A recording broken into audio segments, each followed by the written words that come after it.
It's time for Avon Varsity Football on Audio Sports Online. Tonight's game is brought to you by Reynolds Body Shop, McNamara Florist, Avon Dental Center, Changes Home Care, Red Cobra Wrestling, and Citywide Paving. Avon High School Football is an AudioSportsOnline.com production. Good evening, everybody. Welcome to the regular season finale of Oriole football here on Audio Sports Online as Avon will wrap up the regular season tonight at home. It is senior night as the Orioles still have a slim chance for the possibility of having back-to-back HCC championships. We'll talk about that in just a moment. First things first, the Orioles have to take care of business tonight as they will host the Noblesville Millers here on Audio Sports Online. My name's Brian Scott. Thanks for joining me for this regular season finale. Avon learned their sectional draw on Sunday. And for the second year in a row, the Avon Orioles and the Brownsburg Bulldogs will play in the sectional opener. This time, however, that game's going to be played in Brownsburg next Friday. However, Coach Mark Bless and his Orioles, they're not thinking about that at the moment. They still have one more game to take care of here in the regular season as the Orioles will host the Noblesville Millers. Avon coming off of a win last week at Zionsville. That win improved Avon's record on the season to 6-2. They are 4-1 in the Hoosier Crossroads Conference, and it was an impressive 49-21 win and a game that did not really start off all that well for Avon. Matter of fact, both teams had problems scoring the ball, especially in that first quarter. After the first quarter in Zionsville, the game was scoreless, and that was after Avon managed to keep Zionsville out of the end zone on the opening drive of the football game. Avon watched the Eagles march right down the field. They had it 4th and goal inside the 1, and Zach Batustak came up with the big play to keep the Eagles out of the end zone in that first quarter, and that proved to be a bit of a momentum change, especially for the Eagles' defense. But for a moment here, let's take a moment and have our national anthem.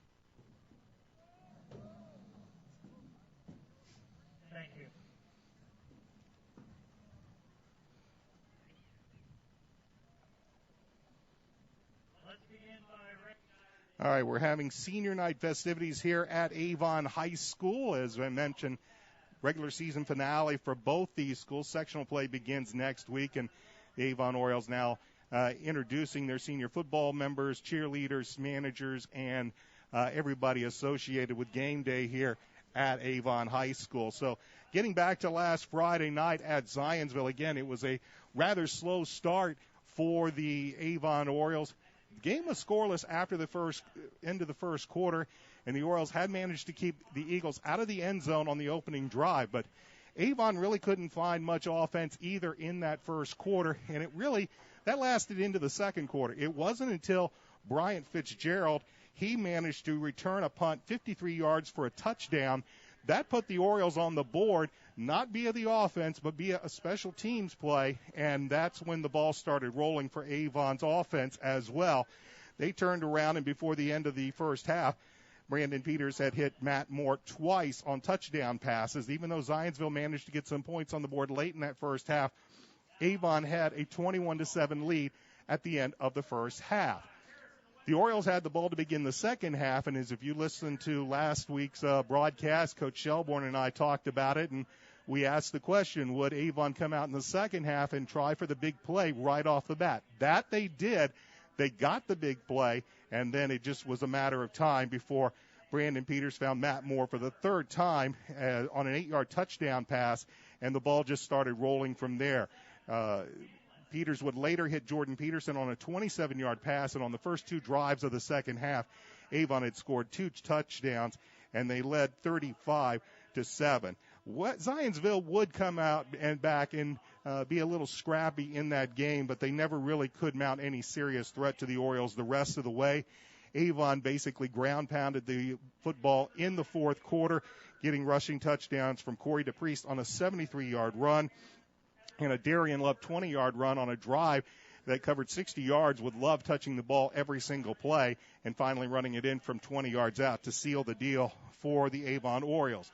Avon now with that 49-21 victory, again, they have a shot at the HCC title. Now, last year the Orioles were the outright Hoosier Crossroads Conference champions. If they have any hope for recording back-to-back titles, they're going to need some help tonight. The Hamilton Southeastern Royals have already clinched no worse than a share of the HCC crown. The Royals last week playing Central Ohio powerhouse Bishop Hartley, winning 14-7. The Royals, they finished up their season tonight against the Brownsburg Bulldogs at Victory Field. So, in a rather odd turn, the Avon Orioles are hoping that their arch nemesis, the Brownsburg Bulldogs, can knock off Hamilton Southeastern tonight. Avon beats Noblesville. We have co-champions in the HCC. A Hamilton Southeastern win secures them the HCC title. When we come back, we'll take a look at the Noblesville Millers, the opponent for the Orioles tonight. This is Avon Oriole football on Audio Sports Online.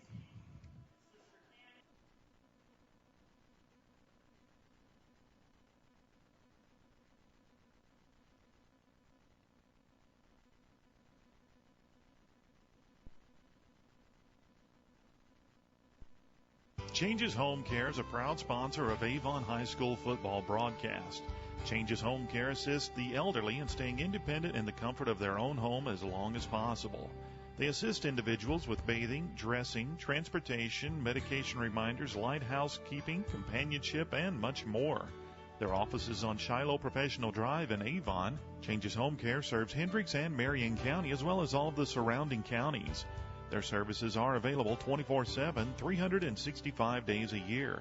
For a consultation appointment, call area code 317-271-3800. That's area code 317-271-3800. Changes Home Care in Avon. McNamara Florist is Indy's hometown florist since 1954, with 8 convenient locations, including the new Avon store on Rockville Road. McNamara Florist is famous for our floral designs for all occasions that help our clients express their emotions through flowers. Visit McNamara Florist for outstanding personal service and to select from the renowned home decor merchandising, including stunning Christmas classics. McNamara Florist is located at 9655 East Highway 36 in Avon, and you can give them a call at 579-7900.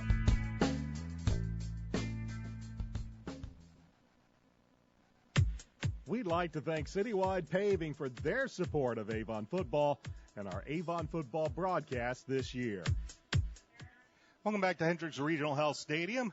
I'm Brian Scott, flying solo tonight. Coach Dave Shelbourne not with me tonight. Coach will be back next week for the sectional game at Brownsburg. I was talking about, before we went to the break, Avon's win last week over Zionsville. In that game, Brandon Peters threw for 273 yards. He had 4 touchdowns, 1 interception, and really the remarkable thing about this senior quarterback season is not all the touchdowns and all the yards, but how well he's taken care of the football. The interception last week that Zionsville came away with, only the 3rd one for Brandon all season long. Put on top of that 27 touchdowns, and of course the touchdown to turnover ratio vastly in the favor of Brandon and the Orioles. Peters, coming into tonight's game, has thrown for just shy of 2,000 yards in 8 games, 1,996. He's throwing for over 249 yards a game, and his completion percentage is close to 63% per game. No wonder University of Michigan head coach Jim Harbaugh has been after Brandon for quite a long while, and tonight will be his regular season finale here in front of the home crowd here at Hendricks Regional Health Stadium. He had 4 touchdowns last week. 3 of them went to tight end Matt Moore. Moore finished the game with Moore finished the game last week with 6 catches for 75 yards, 3 touchdowns. The other touchdown for Peters was a 27-yard strike to Jordan Peterson. That accounted for all 4 of the touchdowns through the air. The Orioles did score 3 on the ground, 1 from Darian Love, 1 from Corey DePriest, and 1 from Bryant Fitzgerald. The opponent tonight for the Avon Orioles will be the Noblesville Millers. Noblesville coming in with a record tonight of 2-3. They are 3-5 in the overall, 2-3 in the Hoosier Crossroads Conference. And for Noblesville, they have lost their last 3. They lost last week 47-24. But the big problem for head coach Lance Shives' Miller team is they're down a quarterback. Their starting quarterback coming into this season ended up being hurt in the Hamilton Southeastern as Luke Mello went down in the Southeastern game. And right now the Millers running with a backup quarterback, which for Noblesville is really not all that unusual. They usually will use a pair of quarterbacks. They have platooned for many years now, but McGuire Plumer will be the starting quarterback tonight. He's a 6 foot, 170-pound junior. He has gotten snaps this year, getting under center. Not a stranger for Plumer this season. He has gotten in all 8 games, and while he's not thrown for a whole lot of yards, he has rushed for a few yards as well. Noblesville runs a lot of read option. It was what made Mello such a dangerous quarterback. He could throw the ball. He had 7 touchdowns coming into the game, but he could also rush the ball. He had 5 touchdowns on the ground, 7 through the air, though Mello, before he came down with that season-ending knee injury, did have 6 interceptions. So it's Plumer, the junior, that will get the start tonight for Noblesville. As the Millers, they've lost their last 3, and it's just been a very tough road this year for Coach Lance Scheib's Noblesville Millers squad. They have scored the fewest points in the Hoosier Crossroads Conference this season, and when you look at them overall defensively, they have given up their fair share of points this season, 144 in conference play, 221 overall, but only 86 points is what they've scored since they've been in conference play this season. Noblesville averaging about 24 points a game offensively, and they are giving up almost 27 points per game. Meanwhile, Avon, we know about the potent offensive attack, scoring almost 39 points a game, but it's that defense that leads the Hoosier Crossroads Conference. They're giving up just a little over 18 points per game, and that's really going to be the test for Noblesville tonight. It's a team that loves to run the read option. It's a team that loves to have that choice. They have a very capable back that many of you Oriole fans will remember from last year, and Jarrell Urey. Urey had a game against Avon last season at Noblesville in a very, very tight contest that the Orioles won late. But Jarrell Urey, he had a big game against Avon. He'll be the starting tailback tonight, and they're going to really rely on him quite a bit. He did not have a very good game against Brownsburg last week, but when you look at Noblesville as a whole, the entire team really didn't have a good game against the Bulldogs. Brownsburg and Noblesville were close after one quarter, but by the time the fourth quarter came around, it was simply a 40-10 lead for the Bulldogs, and it was really no contest as the Bulldogs subbed frequently in that fourth quarter. In that game, McGuire Plumer, he was 14 of 28 for 205 yards, a touchdown, and 1 interception. It was really Urey who had a tough going, 16 carries for only 38 yards on the night. And the Noblesville defense, well, they gave up some yards, 517 yards total to Brownsburg. The Millers did manage to put up 315 yards in that game, but again, a lot of that was in the second half when Brownsburg was subbing late and often. So Noblesville, they're going to look to get back on the winning track. They've lost their last 3.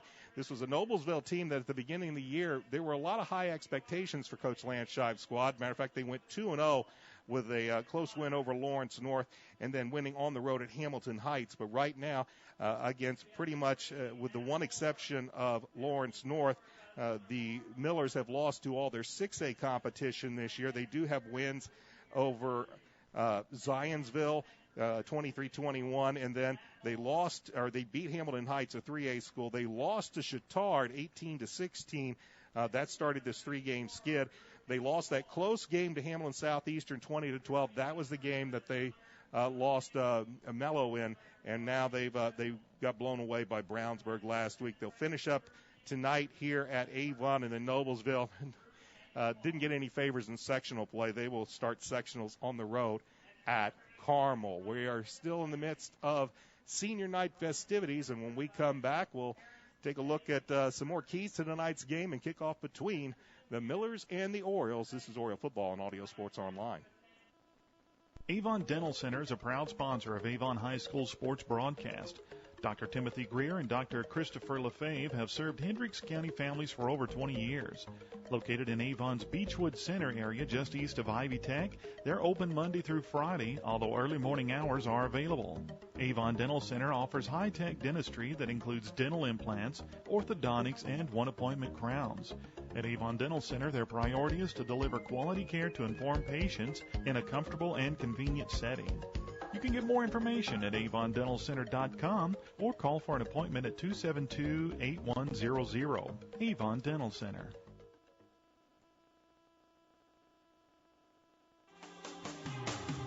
Avon has a rich wrestling tradition, and now Red Cobra Wrestling is proud to be a part of it.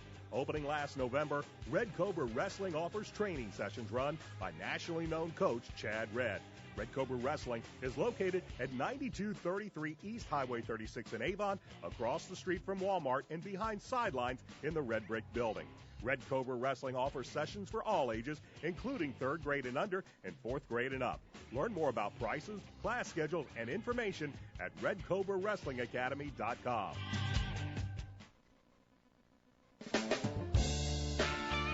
Reynolds Body Shop is a proud sponsor of Avon football broadcast. They are conveniently located at 4325 West Washington Street in Indianapolis, just 4 stoplights east of 465. Their phone is 317-243-2372, and they are open Monday through Friday from 7:30 a.m. to 5 p.m. Reynolds has been family-owned and operated for 30 years, specializing in collision repair. Reynolds Body Shop is also an insurance work specialist. Learn more about them on the web at www.reynoldsbodyshop.com.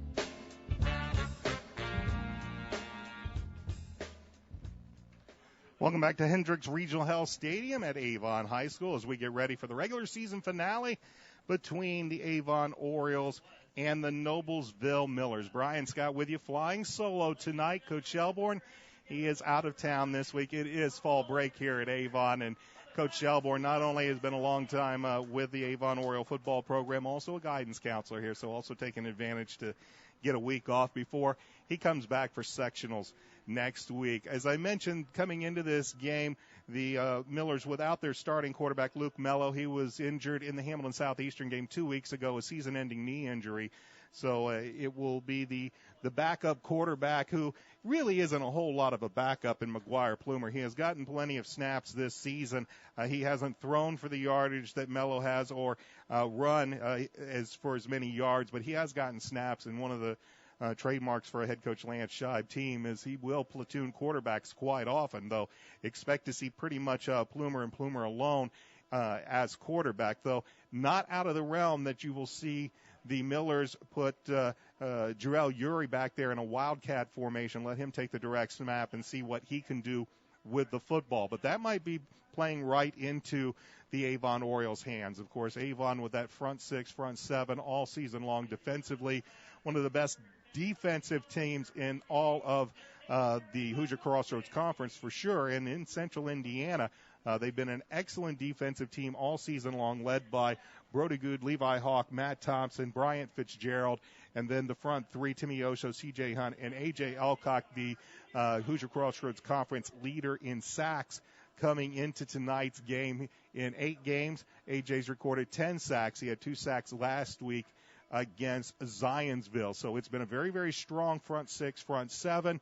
This in tonight's game, when we take a look at the starting lineups with Coach Bless and this Orioles coaching staff, really expecting a lot of running, a lot of read option from the Millers into this game. They brought Matt Thompson, put him at outside linebacker. He had been playing much more of a strong safety rover look. That played havoc with Zionsville last week, who tried to run quite a few bubble screens against Thompson and the Orioles, only to have them blown up for most of the game. Tonight they're going to bring Matt, actually line him up at outside linebacker and let Bryant Fitzgerald wreak havoc as more of a rover 4th linebacker in tonight's game. Also see a change at free safety as Davion Porter is going to get the start tonight as they make a few changes in the defensive backfield.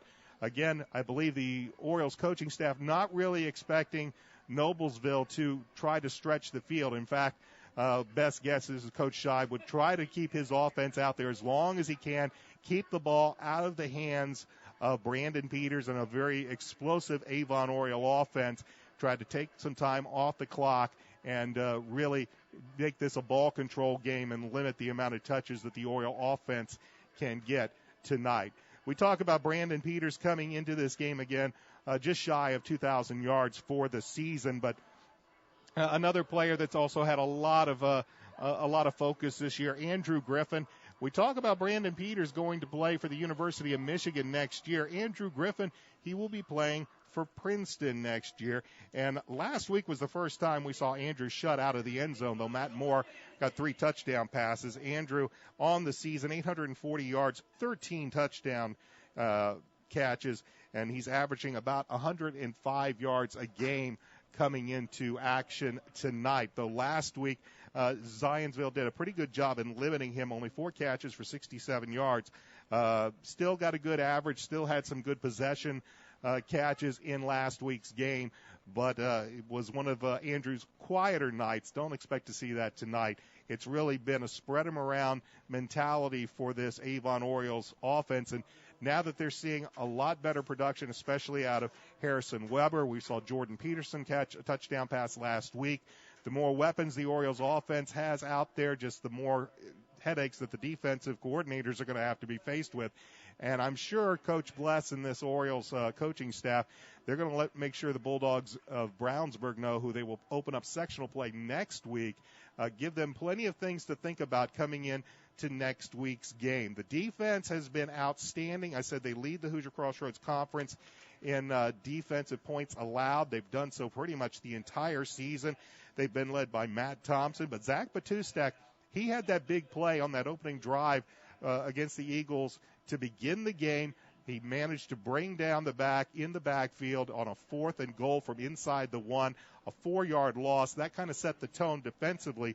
Batustak and Matt Thompson now lead the team in tackles with 69 each. Levi Hawk has 59, Brian Fitzgerald 58. When you take a look at those linebackers, well, they do have the majority of the tackles, but A.J. Alcock, he is still wreaking havoc on that defensive end. He has 59 tackles on the season, 16 tackles for loss, 10 sacks. He is averaging over a sack a game, as 10 sacks in 8 games would tell you, and he has been tough for just about every defensive or offensive line to be able to get their hands on and get him accounted for at least 2 or 3 times a day an evening. You're going to see A.J. in the backfield, and then simply that high intensity, that energy that A.J. brings to the football field, something that just really can't be taught. We're going to take a timeout as we get ready for football tonight. Well, when we come back, the kickoff between the Orioles and the Millers. This is Oriole Football on ASO. Changes Home Care is a proud sponsor of Avon High School football broadcast. Changes Home Care assists the elderly in staying independent in the comfort of their own home as long as possible. They assist individuals with bathing, dressing, transportation, medication reminders, light housekeeping, companionship, and much more. Their office is on Shiloh Professional Drive in Avon. Changes Home Care serves Hendricks and Marion County as well as all of the surrounding counties. Their services are available 24/7, 365 days a year.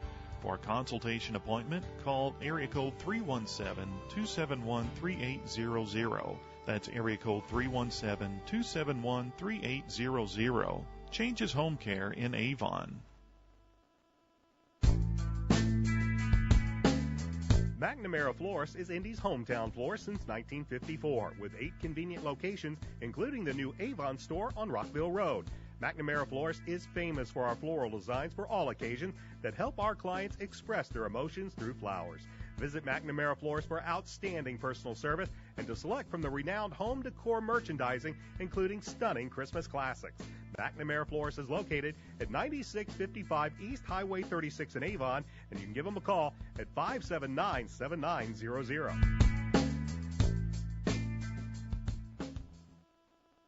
Avon Dental Center is a proud sponsor of Avon High School sports broadcast. Dr. Timothy Greer and Dr. Christopher Lefebvre have served Hendricks County families for over 20 years. Located in Avon's Beechwood Center area just east of Ivy Tech, they're open Monday through Friday, although early morning hours are available. Avon Dental Center offers high-tech dentistry that includes dental implants, orthodontics, and one-appointment crowns. At Avon Dental Center, their priority is to deliver quality care to informed patients in a comfortable and convenient setting. You can get more information at avondentalcenter.com or call for an appointment at 272-8100. Avon Dental Center. We'd like to thank Citywide Paving for their support of Avon football and our Avon football broadcast this year.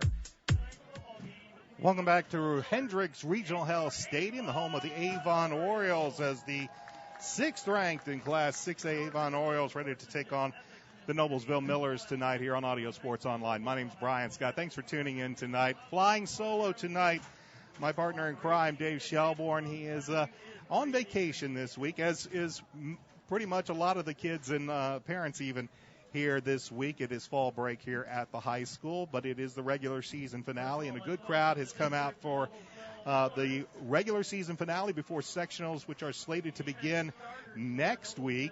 A very chilly night is what we could call tonight. Temperatures already in the mid to low 50s. They could be in the mid to the low or upper to mid 40s by the time this game ends. It is a clear sky, no threat of rain. The winds are blowing out of the northwest, which is, as you look on your monitor, that's from left to right, from the near corner to the far corner. And that could play a role in tonight's game. The Orioles have had a few games where they've had to deal with a wind. The win last week at Zionsville, not quite as bad as it was at Fishers, but it could play a part in tonight's contest as the Orioles getting ready to make their appearance on senior night. A good crowd, of course, on hand here at Avon High School as we get ready to wrap up the regular season. 34 seniors on this high school or Avon Oriole football team, and they are led out by Matt Moore, Matt Thompson, A.J. Elcock, Zach Batustek, and the rest of the Oriole squad. Avon in the white pants, black jerseys with the white numbers trimmed in gold, and the Millers are in the all-white jerseys, black numerals, gold trim, and the gold helmets. So it should be a very brisk night for high school football, but a fun night, and the regular season finale is sectional football only 1 week away. Let's give you the particulars for tonight's game. Noblesville comes in with a record of 3-5. They are 1-4 in the Hoosier Crossroads Conference. The head coach is Lance Scheib. He has a record of 30-50 in his 8th year at the helm of the Millers, and 128 and 116 in his 24th year overall. The Millers averaging 24 points per game on offense while giving up over 27.5 points on defense. The head coach of the Avon Orioles is Mark Bless. The Orioles with a record of 6-2, and they come into tonight with a 4-1 record in the HCC. Their lone loss at Hamilton Southeastern, the first conference game of the season. Head coach is Mark Bless. He is 46-20 in his 6th year at the helm of the Orioles, and 195-87 in his 26th year overall. The Orioles come in averaging just shy 38.9, almost 39 points per game on offense, and giving up only a little over 18 points on defense. So a very, very strong defensive team with a very explosive offense. That's trouble for most teams that have to play the Orioles, and look like as we get into sectional play, which we'll talk more about at halftime, that's going to be another theme for this Oriole squad as we begin sectionals next week. As you see the captains head out to the field, that is Matt Thompson, Matt Moore, Brandon Peters, Andrew Griffin. Those are your 4 captains out at midfield for their final regular season home game.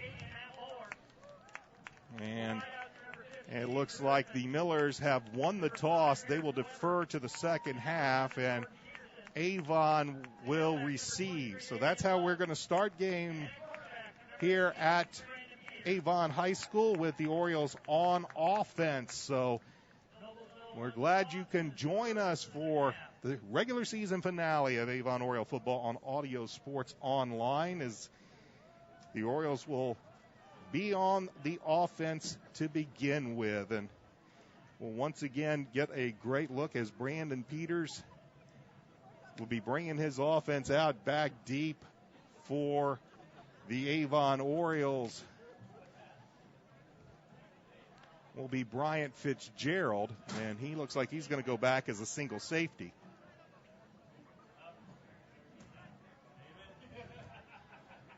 So Fitzgerald getting some last-minute instructions as they get him tucked in, and the kicking off will be Andrew Little, a 5'11", 170-pound senior for the Noblesville Millers. So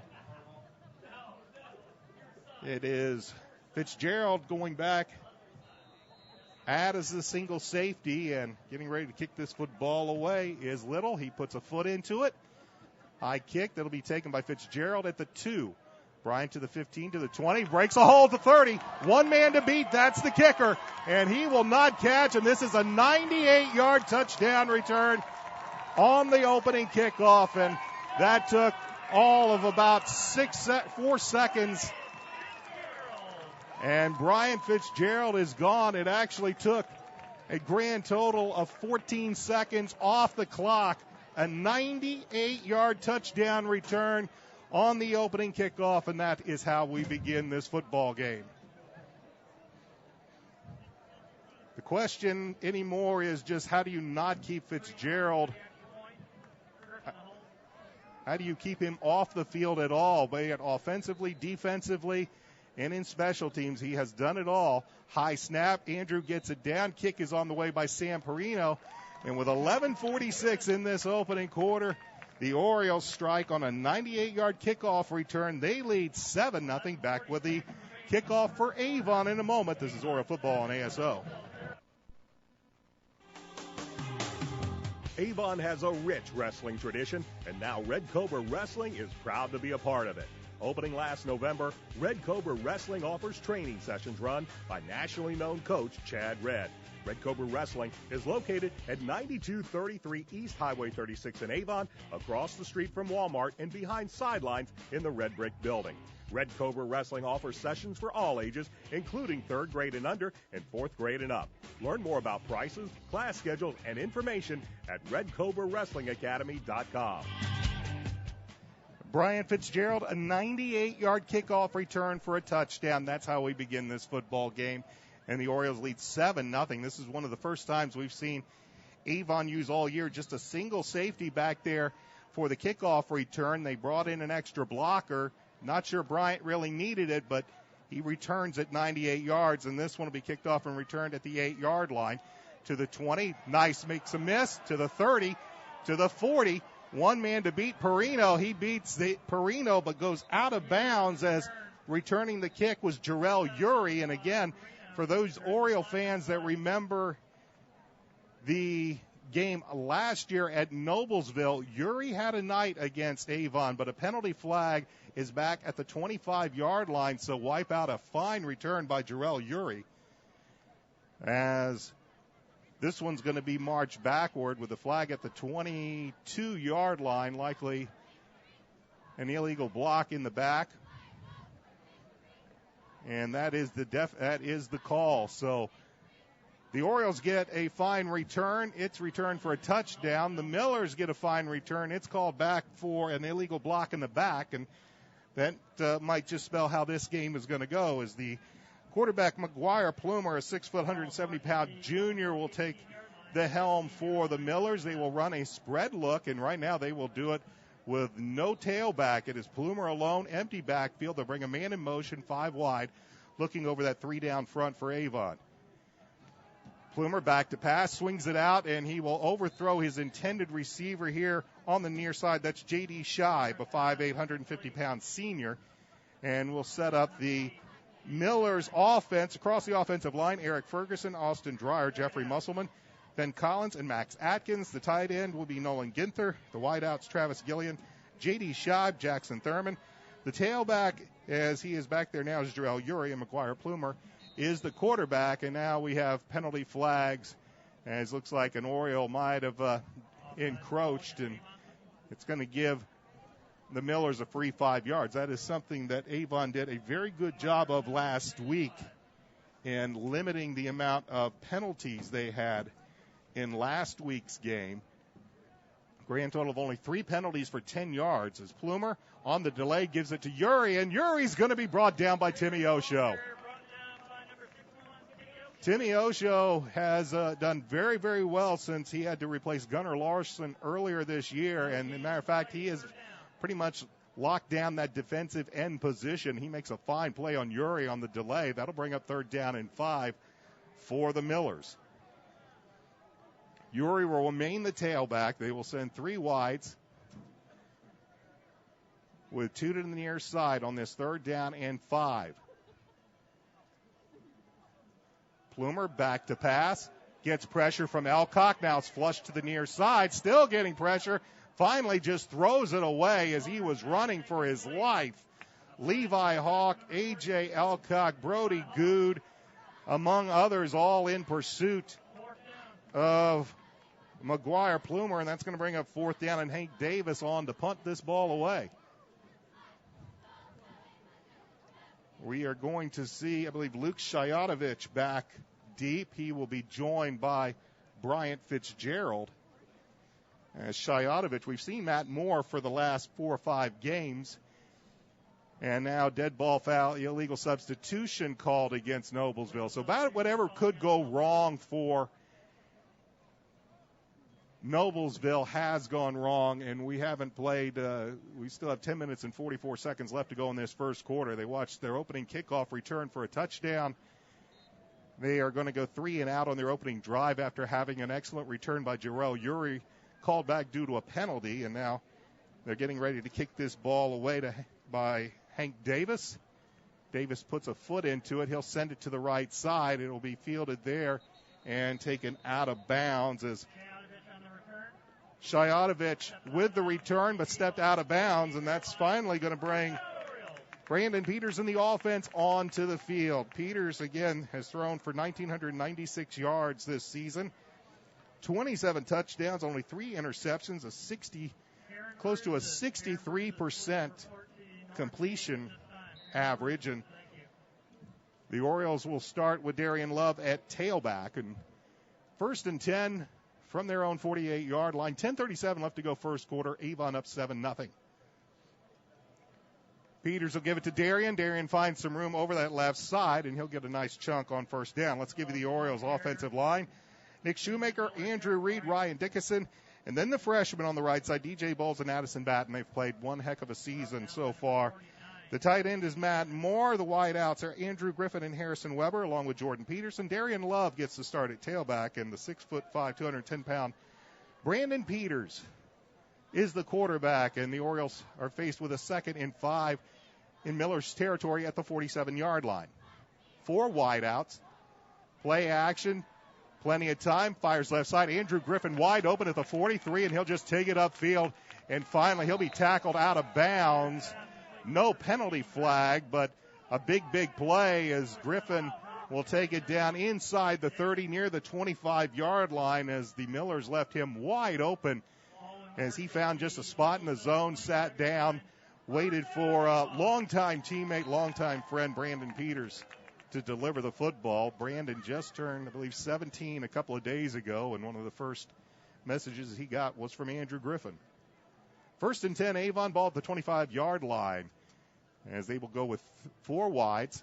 Play action. They'll swing it right side. Andrew Griffin. Andrew has the pass. He's going to be tackled right there after a pickup of about 5. Let's give you the Millers defense. The Millers will run a 3-5-3, 3 down linemen, 5 linebackers, 3 defensive backs across the line. Scott Berghoff, Josh Garcia, and Dalton Davis. The linebackers are Hank Davis, Grant Bullard, Jashawn Dickman, Ben Groover, and Justin Ogle. And the defensive backs, McGuire Plumer, Harris Camp, and Zach Tuanui.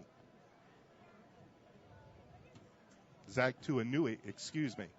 2nd down and 5, ball at the 20-yard line as the Orioles quickly in Miller's territory. And now penalty flag on the play as we'll have a false start called against Avon. So after getting 5 yards on the first play, the Orioles will give it back via a penalty. That'll move the ball back to the 25-yard line. It'll bring up 2nd down and 10 for Avon. Again, a crisp, cool night, a bit of a stiff breeze, probably about 15, 20 miles per hour coming out of the northwest. That'll be left to right as you are looking at your monitor, and from the near corner of the end zone to your left to the far corner to your right. 2nd down and 5. Miller show blitz. They'll bring it. It's picked up nicely over the middle. Andrew Griffin pulls it out of the sky and takes it down to the 10-yard line. Good coverage is running step by step was Harris Camp, but Andrew just plucked that ball right out of the air, and the Orioles will have it 1st and 10. The ball just outside of the 10-yard line. They'd have to get it inside the 1-yard line to get a first down. is Harrison Weber and Jordan Peterson and Andrew Griffin. Now they'll bring Weber back across to the near side, and Brandon Peters is going to bend under center. Peters back, play action to Caprice, fires over the middle. There's Matt Moore, and that's an easy touchdown as they just catch Matt Moore running right down the hash marks on the seam. Peters delivers a strike. It's officially an 11-yard touchdown pass from Brandon Peters to Matt Moore, and the Orioles once again on the scoreboard with 8:23 left to go in this first quarter. So the first offensive series by the Orioles marches right down the field. Perino's point after is up, and it is good. 8:23 left to go, first quarter, and the Orioles lead the Millers 14-0. Back with a kick after this. This is Oriole football on ASO. Avon has a rich wrestling tradition, and now Red Cobra Wrestling is proud to be a part of it. Opening last November, Red Cobra Wrestling offers training sessions run by nationally known coach Chad Red. Red Cobra Wrestling is located at 9233 East Highway 36 in Avon, across the street from Walmart and behind sidelines in the Red Brick Building. Red Cobra Wrestling offers sessions for all ages, including 3rd grade and under and 4th grade and up.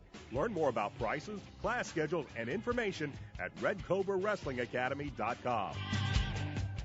Well, you really couldn't draw it up any better. Special teams scores a touchdown on the opening kickoff. The defense holds the Millers 3 and out on their opening offensive series, and the offense marches down the field as Brandon Peters hits Matt Moore on an 11-yard touchdown pass, and it's quickly 14-0 Avon with 8:23 left to go opening quarter. Perino puts a foot in it, and Uri will take it at the 1. He's up to the 10, to the 15, and he's going to be snowed under. Actually, that's Travis Gillian. The ball is the return man.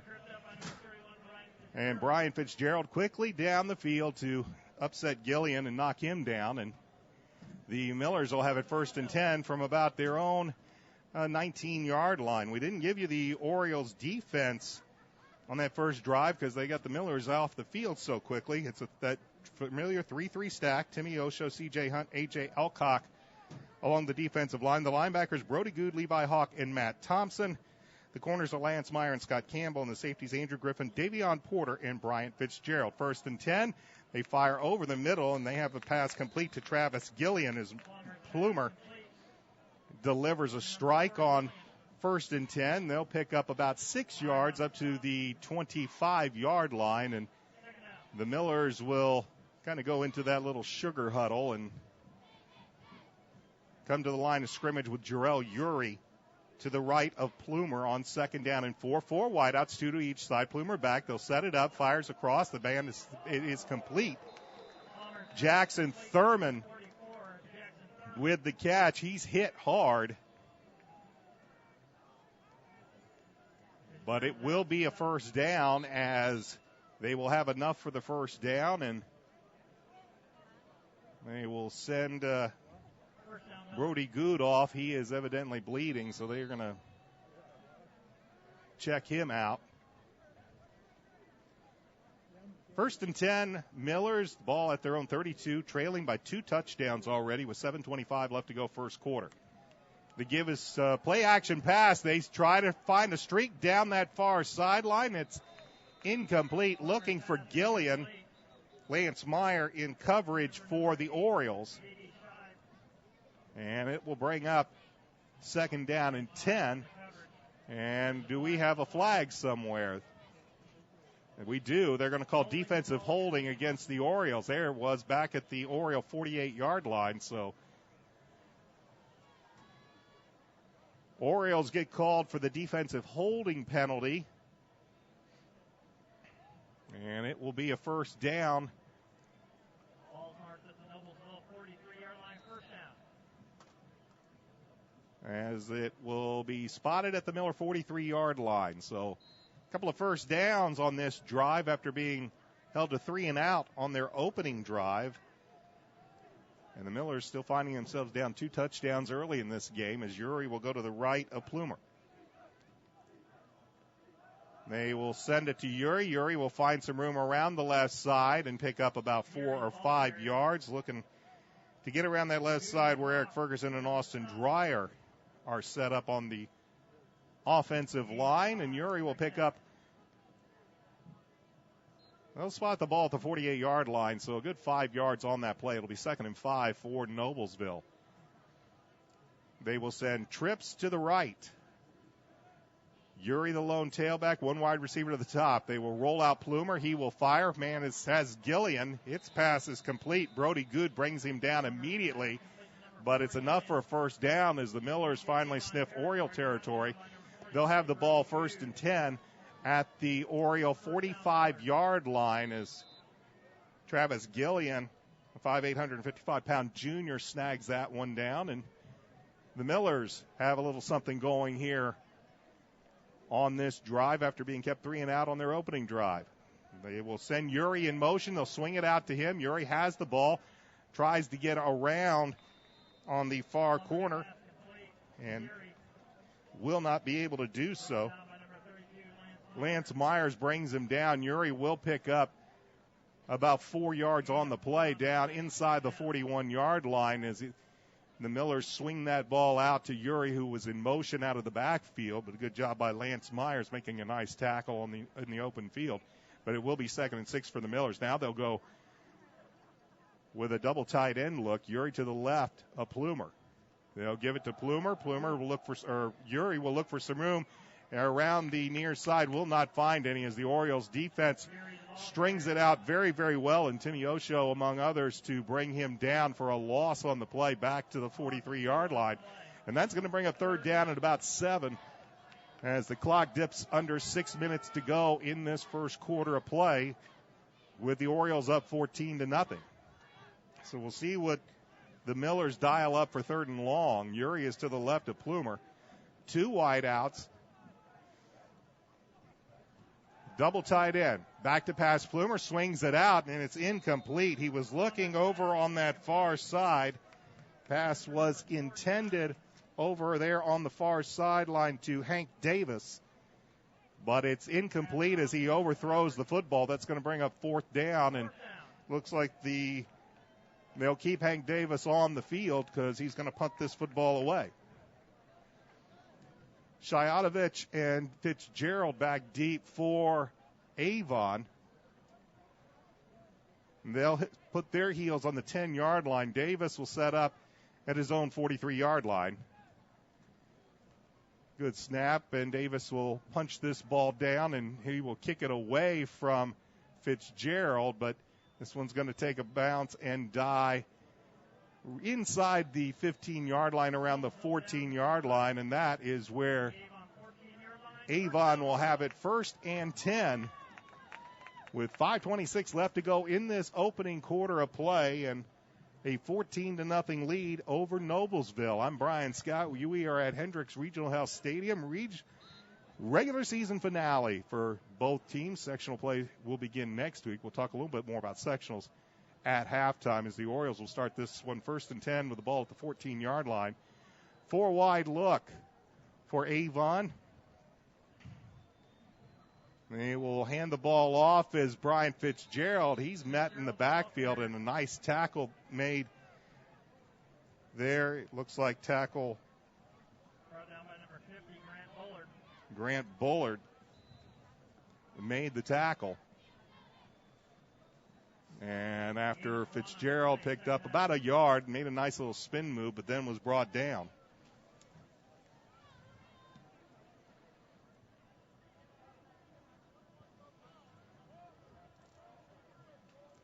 So I'll bring up 2nd and 9. Fitzgerald will stay in the backfield. Peters back to pass. Looks, gets pressure, now rolls and just takes it right up the middle, and he's got room to the 25, and he'll slide down at about the 28-yard line. And Peters will pick up the 1st down as he saw an opening, just took that opening, and the Orioles will have a 1st down as Peters will gain about 14. Well, there is a penalty flag. Did not see it.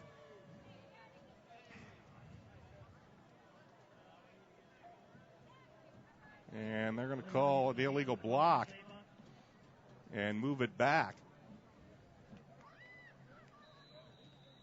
So the ball will be marched back to the 18-yard line. It's still a net pickup of a few yards. It'll bring up, though, and the down will remain second. So it's going to be 2nd and 6 for Avon.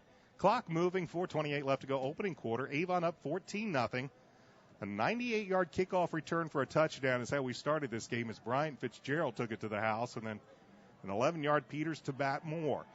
Brandon back to pass. He has Jordan Peterson at the 25. Jordan turns it upfield. He'll take it to the 30. And now the Orioles will move the chains as Jordan Peterson with a nice catch and some yards after the catch. And Avon will have it 1st and 10 with the ball at the 30-yard line.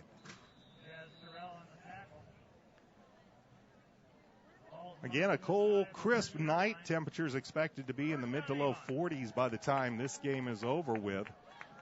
Definitely fall in Indiana, as the Orioles will have 3 wides on this play. Peters to Fitzgerald, and Fitzgerald gets stacked up over on the right side, and I think he was looking for Matt Moore to clear out something on that side, and instead gets brought down for about a 1-yard loss, and that'll bring up 2nd down and 11 for Avon. Tried to go to the right side. They had Matt Moore lined up as an H-back inside the tackle in the backfield, and now we'll have an official's timeout as an equipment issue by a Miller. They get that settled, and they'll start the play clock once again. It'll be 2nd down and 11 for Avon, ball at their own 29-yard line. 3 wideouts, 2 to the far side of the formation. Peters back to pass. Pressure comes up the middle. Good pickup by Darian Love. Peters around the right side, and he will get out of bounds after a pickup of about 5 or 6 yards. Blitz came from up the middle. Good job by Darian Love to pick up the blitzing linebacker. And that allowed Peters to get a little bit of room and gain a few yards up to about the 32-yard line. But now Avon's going to be faced with 3rd and long, 3rd and 8 at their own 32-yard line. Again, this 3-5 look by the Millers. 3 down linemen, 5 linebackers, and then 3 defensive backs. And they'll bring 2 wideouts to the near side, 2 to the far side. Peters back to pass, looks, fires. He has Andrew Griffin, but Andrew's going to be well short of a 1st down. In fact, he may only gain a few yards on it up to the 35-yard line. Just didn't really have anything open up down the field. Everything came short. And the Orioles, for the first time tonight, are going to punt the football away, as going back deep for Noblesville will be Travis Gillian and J.D. Scheib. Sam Perino has had a very fine year kicking for Avon this season. He hasn't had a whole lot of opportunities to kick field goals, not with the Orioles scoring so many touchdowns this season, but for the most part, as far as kickoffs, punting, and extra points, he has been, he had a very slow start the first game or two, but has been an exceptionally consistent kicker the entire season. Perino gets it down, gets it away. Not one of his better kicks, but it's going to take a bounce, and it will be touched at about the 38-yard line, and that's where Noblesville will have the football with 2:17 remaining in this opening quarter of play. Avon up 14-0. Brian Scott with you from Hendricks Regional Health Stadium on the campus of Avon High School. Next week we will be at Brownsburg as sectional play will begin. Millers will have it 1st and 10 from their own 39-yard line, down by 2 touchdowns, as McGuire Plumer in the offense sets up with 3 wides to the top of the formation, 1 to the near side. Jarrell Urey is the lone tailback to the left of Plumer. Orioles show blitz, but the give is to Urey. He'll look for some room around the right side. He will not find a whole lot before he is brought down. Zach Batustek in there on the tackle, Levi Hawk as well, and it's going to be just a pickup of a couple of yards. It'll be 2nd down and 8 as the ball will rest at the 41-yard line. Again, Batustek has really, really played well over the last 5 or 6 games. He has made some big plays for the Orioles at linebacker. Play action, they'll fire. They have a man at the 35 and diving ahead. Might have the first down before Brody Good. J.D. Scheib, and the spot is favorable if you're an Avon Oriole fan because they're going to mark him back maybe about a half yard. And this will probably bring up, we'll see if it brings up a measurement. And indeed, it looks like it will. Initially, I thought Scheib had dived it far enough to get the first down. He has to get just over the 49-yard line, but that ball is almost shy of the 49-yard line, and he's probably going to be a little short.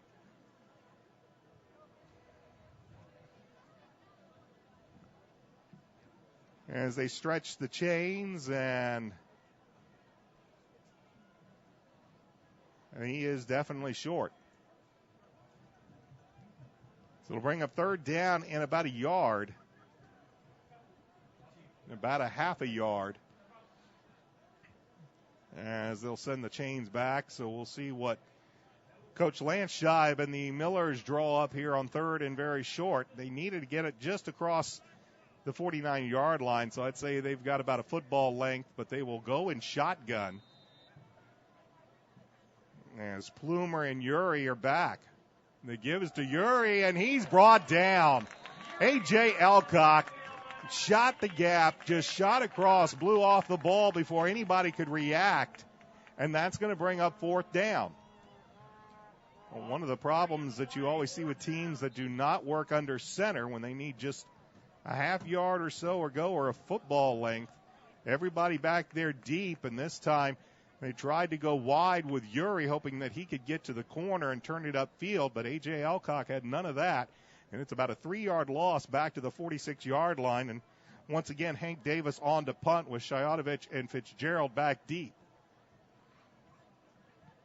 Davis, this is a nice punt, but Fitzgerald is going to let it bounce, and now he's going to pick it up at the 5. Bryant will try to make a turn, and he will spin, and he will take it to about the 10. Penalty flags on the field, one at the 25-yard line. So we'll see what the penalty flags are about. I think Fitzgerald was going to let that go and see if it would go into the end zone, but after he saw the bounce, he picked it up, and then we're going to have a holding penalty on the return against Avon. 32.3 seconds remain in this first quarter. The Orioles struck first, and they struck quickly to put 2 touchdowns on the board, but since then, we have slowed things down. The Orioles had a 14-0 lead with 8:23 left to go in the first quarter, but that's where we have stayed. And now the combination of the deep kick and the penalty will put the Orioles back at around their own 5-yard line as they will have it first and 10. They'll send trips to the right, single wide to the left.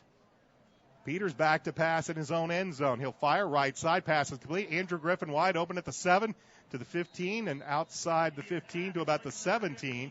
It's a pickup of about 12 yards and a first down. So back at their own 5, Peters from his own end zone, and the Orioles pick up 12 on the first play from scrimmage, and they'll get a little breathing room. 25.1 seconds remain in this quarter. Peters back to pass once again. He looks, he fires near side. Matt Moore. Moore has the catch. Penalty flags fly.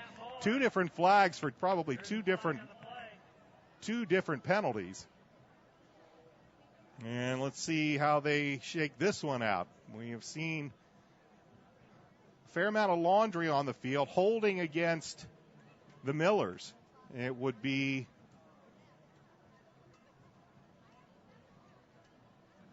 so they will see what they want to accomplish here. The pass was complete to the 25-yard line. They'll take the holding and move it forward, and the Orioles will have it first and 10 at their own 35-yard line. 19.2 seconds remaining in this opening quarter of play. The 6th-ranked Orioles up 14-0 over Noblesville. Darian Love to the right of Peters, 3 wideouts to the right, but this is Love. He will try to find some room over the left side, and he'll pick up a couple of yards as he tries to get behind Nick Shoemaker and Andrew Reed. And He will pick up about 3 as the clock will wind down, and that will end the first quarter of play here from Hendricks Regional Health Stadium. Our score after 12 minutes, Avon 14, Noblesville nothing. Back in a moment. This is Oriole Football on ASO. Changes Home Care is a proud sponsor of Avon High School football broadcast. Changes Home Care assists the elderly in staying independent in the comfort of their own home as long as possible. They assist individuals with bathing, dressing, transportation, medication reminders, light housekeeping, companionship, and much more. Their office is on Shiloh Professional Drive in Avon. Changes Home Care serves Hendricks and Marion County as well as all of the surrounding counties. Their services are available 24/7, 365 days a year. For a consultation appointment, call area code 317-271-3800. That's area code 317-271-3800. Changes Home Care in Avon. Welcome back to Hendricks Regional Health Stadium at Avon High School. Our score after one quarter, Avon leading Noblesville 14-0. I'm Brian Scott. Thanks for joining us for Oriole Football on ASO. Regular season finale. Senior night here at Avon High School. Good crowd on hand. A bit of a chilly night, but a good football night. And right now the home team up 14-0 as we'll switch ends, and Brandon Peters will have a 2nd and 7 from his own 38. Peters back to pass. Pump fakes, fires over the middle, wide open. Jordan Peterson at the 45 to the 40. And he will get about 10, 11 yards after the catch. Jordan Peterson wide open at the 45-yard line. Found that hole in the zone, sat down. And it's a big gain for Avon as they'll take it into Miller territory with the ball spotted at the 34-yard line. So a pickup of about 11 yards after the catch. 1st and 10 for the Orioles. Peters back to pass once again. Fires over the middle. There's Jordan Peterson once again, and he will take it down to near the 25-yard line for a pickup for about 9 yards on the play. We talked about this in the pregame. It's just Brandon Peters now finding more and more weapons as he's back to pass once again. Plenty of protection. Now rolls to his left, and he's got all the green in front of him to run down the left side, and he'll finally go out of bounds inside the 5. There's just nobody there holding or making contain on Peters for Noblesville. They've got those 5 linebackers, but right now Brandon spreading the football around to his wide receivers, and then nobody accounting for the Oriole quarterback as he gets a big gain down inside to the 5-yard line where it'll be 1st and goal for Avon. 11-18 here in the second quarter. Avon with a 14-0 lead, and they now have it 1st and goal from the Miller 5-yard line. And we'll send 3 wide receivers, but they will hand the ball off, and just running straight up the middle is Darian Love from 5 yards out. He was hardly even touched. And the Orioles increase their lead by adding another touchdown. This one on the ground as Darian Love scores from 5 yards out. It's now 20-0 with 11:14 left to go in this second quarter of play.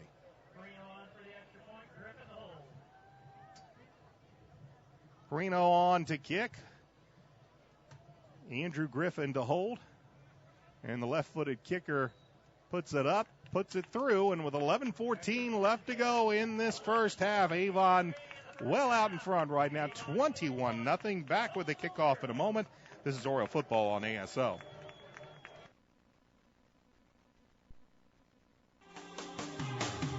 Avon has a rich wrestling tradition, and now Red Cobra Wrestling is proud to be a part of it.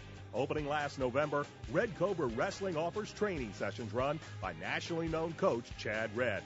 Red Cobra Wrestling is located at 9233 East Highway 36 in Avon, across the street from Walmart and behind sidelines in the Red Brick Building.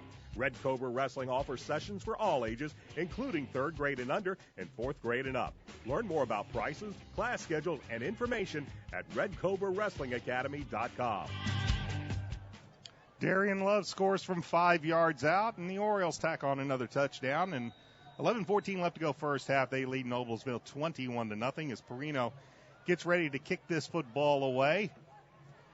It'll spin, and it'll be taken at about the 6-yard line. Coming up is Trillian, and he will pick up a nice return across the 20 to about the 24-yard line is Travis Gillian.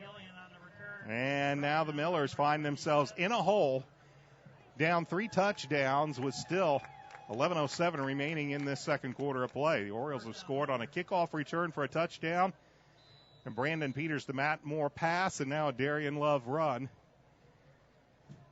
And the Millers have yet to really mount any sustainable drive. They've gotten it into Orioles territory once, and they'll start this drive 1st and 10 from their own 24-yard line with 3 wideouts to the top of the formation and 1 to the near side. Play action pass. Nice protection. They'll fire on the intercepted. No, they're going to wave it incomplete. Looked like Ian Pendleton might have had the interception, but the come over from the judge on the sideline waved it incomplete. It'll be 2nd down and 10. Chandler Hurst was in at tailback.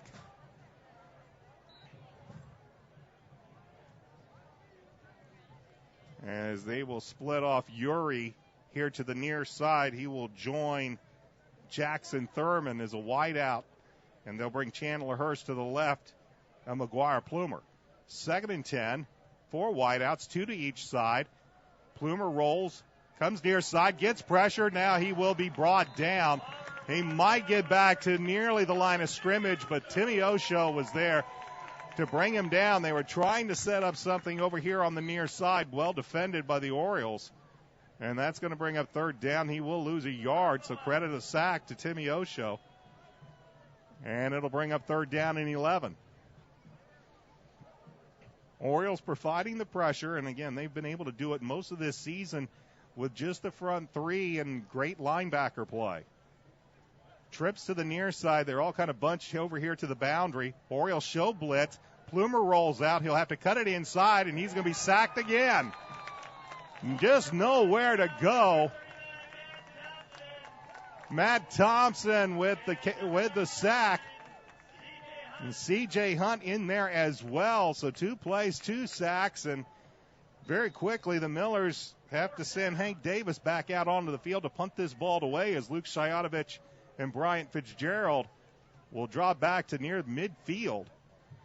Davis with his foot at the 2. We saw Scott Campbell block a punt last week at Zionsville. Good snap. He'll get this one away. It's a side-winding kick. Shayatovich takes it at the 45, and then he'll be met and dropped. Coming in to make the tackle was Alex Foster for the Millers, but the Orioles with excellent field position in Noblesville territory at the 41-yard line. We're seeing more of Luke Shayatovich as teams try to kick away from Bryant Fitzgerald. We saw in the opening kickoff the damage Fitzgerald can do. And now the Orioles have found another good return man in Luke Shayatovich, who has some pedigree back there. 1st and 10 for the Orioles. Trips to the left. 1 wide receiver near side. Peters back to pass. Pressure comes, but he launches it. He's going deep, and it's going to be incomplete. Almost interception. Looking for Harrison Weber on that far sideline. And 3 Noblesville Millers there, and almost intercepted. I believe going back and trying to make a play on the football was Zach Tuanui. But it goes incomplete as the Orioles try to strike quickly. But it's incomplete. 2nd and 10. It'll be Moore, Peterson, and Chad Carmichael now into the game. He is a wide receiver to the far side. Andrew Griffin near side, but this is Corey DePriest. DePriest spins, cuts it inside, and he is going to gain about 7 yards on the play inside the 35 down to the 34-yard line. It'll bring up 3rd down and about 3 for Avon. Clock continues to move. 9:06 left to go first half. Avon with a 21-0 lead. I'm Brian Scott. Thanks for joining us for the regular season finale of Oriole football here on Audio Sports Online. On this 3rd down and about 3, Carmichael and Peterson to the far side. Griffin to the near side. DePriest is the lone tailback. Matt Moore lines up tight end right. Millers show blitz. And they'll give it to DePriest. DePriest looks, cuts the corner, and he'll have the first down. He'll be taken down hard. But Corey hung on to the football, and the Orioles will have a first down as a nice run by the 650-pound junior takes it inside the 30 down to about the 29-yard line, and Avon will move the sticks and have a 1st and 10. So we talk about all the wide receiver options that the Orioles are starting to show with Jordan Peterson, Harrison Weber, Andrew Griffin, Matt Moore. But when you look at their tailback situation, Darian Love, Corey DePriest, and Bryant Fitzgerald. Peters back to pass. Great protection. Fires wide open at the 15. Andrew Griffin makes one man miss, and he's into the end zone for a 29-yard touchdown reception. Well, we've seen the Orioles do this so far all through the first half. They are finding an open hole right in the zone in the defensive secondary. This time, Griffin just waited. Peters found him the football, and Andrew made a nice move, and he scores from 29 yards out, and Avon is an extra point away from going up 4 touchdowns. Perino on for the point after. He'll get up, and it's blocked. This time coming around from the far end. Looked like it was Andrew Shy, but the touchdown gives the Orioles a 27-0 lead with 8:10. Back with a kickoff in a moment. This is Oriole football on ASL. Changes Home Care is a proud sponsor of Avon High School football broadcast. Changes Home Care assists the elderly in staying independent in the comfort of their own home as long as possible. They assist individuals with bathing, dressing, transportation, medication reminders, light housekeeping, companionship, and much more. Their office is on Shiloh Professional Drive in Avon. Changes Home Care serves Hendricks and Marion County as well as all of the surrounding counties. Their services are available 24/7, 365 days a year. For a consultation appointment, call area code 317-271-3800. That's area code 317-271-3800. Changes Home Care in Avon. Sam Perino set to kick this one away. This is a short kick, and a fair catch is called for at the 23-24-yard line by one of the up men. That happened to be Zach Tuanui with the fair catch call at the 24-yard line, and that's where the Millers will take over after the Orioles scored on a 29-yard touchdown pass. Brandon Peters to Andrew Griffin. It's Peters' second touchdown pass of the night, the 4th Oriole touchdown. The point after was blocked, but Avon with 8:10 left to go in the first half leads Noblesville 27-0 as McGuire, Plumer, and the Miller offense back out onto the field. Plumer back to pass, fires near side, and he's going to miss his intended receiver, Travis Gillian. Matt Thompson there to help break that play up, and then it'll bring up 2nd down and 10. So the Millers having difficulty finding something that would work. I'm sure at the start of this game they had every intention of trying to use a lot of Jarrell Urey and keep the ball out of the Orioles' hands, but Brian Fitzgerald on the opening kickoff changed some of that strategy in a hurry with a 98-yard kickoff return for a touchdown. They'll send Urey in motion. Plumer back to pass. Pressure comes. He will take it up the field, and he'll be brought down from behind by Timmy Osho. But he will pick up about 4 or 5 yards on the play as managed to find a hole up the middle, and he will, well, let's say pick up 4 yards up to about the 28-yard line. It'll be 3rd down and about 6. We've seen that play several times by the Millers tonight. They'll bring Urey in motion out of the backfield, run him parallel to the line of scrimmage, looking like they're going to set up a swing pass to him, but looked like it was well covered, and McGuire Plumer got what he could. It'll bring up 3rd and 7, 3rd and 6, and there goes down Plumer. And I don't quite know if he knew that A.J. Elcock was coming, and I'm not sure he still knows right now because A.J. just blew right through everybody, and McGuire Plumer is going to be sacked all the way back to about the 21-yard line. That's his 3rd sack of the game. And that's going to bring Hank Davis on to punt. Another 3 and out for the Millers as Shayatovich and Fitzgerald stand back around midfield once again. Davis will get a nice high punt. Fair catch called for by Shayatovich at the 49-yard line, and that is where the Orioles will take over 1st and 10. Still 6 minutes and 45 seconds remain in this second quarter, and the Avon Orioles ranked 6th in Class 6A after defeating Zionsville last week, moving up one spot, and they have a 27-0 lead. Brian Scott with you, flying solo tonight. If you wonder where my broadcast partner is, the Indiana Football Hall of Famer Dave Shelbourne. It is fall break here at Avon High School, and Coach, like many students and faculty here, also taking a week off. He will be back next week as we get ready for sectional play. 1st and 10. The give is to DePriest. Corey dances his way and dives forward, making several nifty moves, and Corey takes it into Miller territory at around the 46-yard line, a pickup of about 5 yards. And as Coach would say, Orioles on schedule, 5 yards on first down, bring up second down and a long 5. Peters back to pass, fires. He has Jordan Peterson on the move, 40 to the 45, or 35 down to the 30, and Jordan Peterson ran a bit of a post route, just ran, took it to the post, and Brandon Peters hit him in stride. Zach Tuanui finally was able to bring him down, but not before Peterson, who's having a big night so far, had the ball down to the Miller 30-yard line. Peters back to pass once again. Good protection. He will slip out the screen. Here's Corey DePriest, and he'll pick up about 5-6 yards as the Orioles set up the little screen pass to Corey DePriest. Got a few blockers in Nick Shoemaker and Andrew Reed out in front of him, and picks up 5 on first down. Orioles just going tempo. 3 wides down to the near side. Peters back to pass, fires right side. That's Matt Moore. Matt Moore is going to be hit right after he caught the ball. Nice hit coming over by Hank Davis. And it'll be a gain to just inside the 20-yard line, but it'll be another first down for the Avon Orioles as they keep moving the chains. The 3 wides this time will go to the left.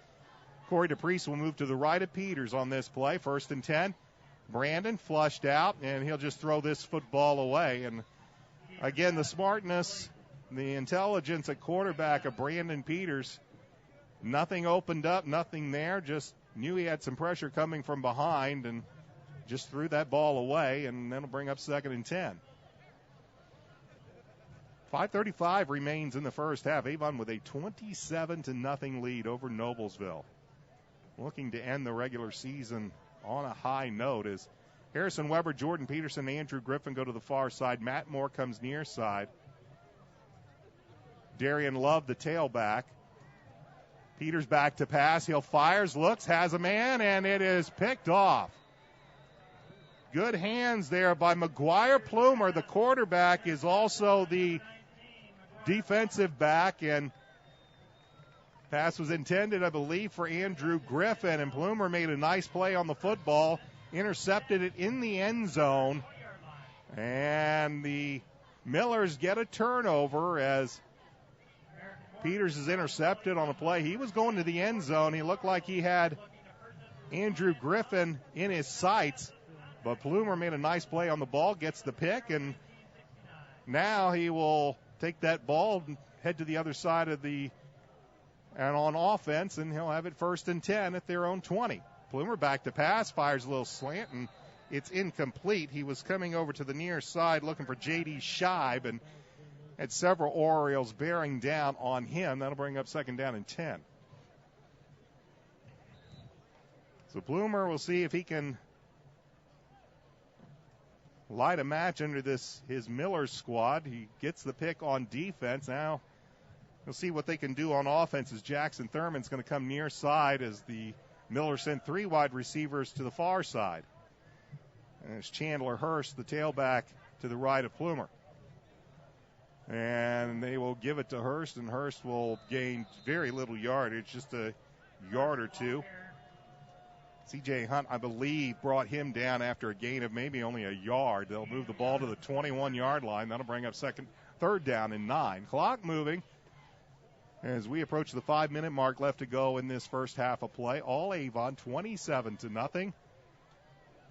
4 touchdowns for the Orioles. They do have an extra point that was blocked, hence the 27 points on the scoreboard. Play action pass, Plumer back. No one to throw to. Now he gets pressured, and he will get it away. Throws it deep, has a man open. That's Jarrell Urey. And they're going to say he caught the ball before he got out of bounds. So a big play as McGuire Plumer, with all sorts of pressure, heaved it down the field. Jarrell Urey came across, made the catch, went out of bounds at the Oriole 45-yard line. So a very good play by Jarrell Urey. And as I mentioned, Oriole fans will remember that name from last year in Noblesville, as he was making all sorts of plays just like that one for Noblesville that night. And the Millers find themselves in Oriole territory as Chandler Hurst gets the football, and he will go over the right side and pick up about 3 yards on the play down to the 42-yard line.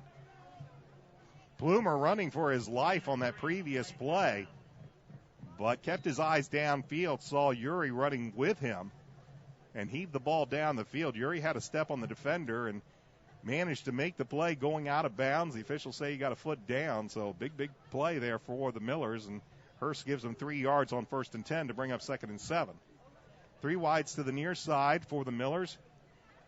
Orioles, well, they're going to get a penalty as they're going to call the Orioles for encroachment. Offsides against Avon as A.J. Elcock a little antsy. A.J. plays with a lot of emotion. He plays with a high motor. He'll usually be called for 1 or 2 of those a game as he tries to get a jump on the snap. But more often than not, he will also make some big plays in the backfield, the offensive backfield. Plumer on the delay, gives it to Hurst. Hurst just ran into a wall of black jerseys, and he's going to be knocked down for a 2-yard loss.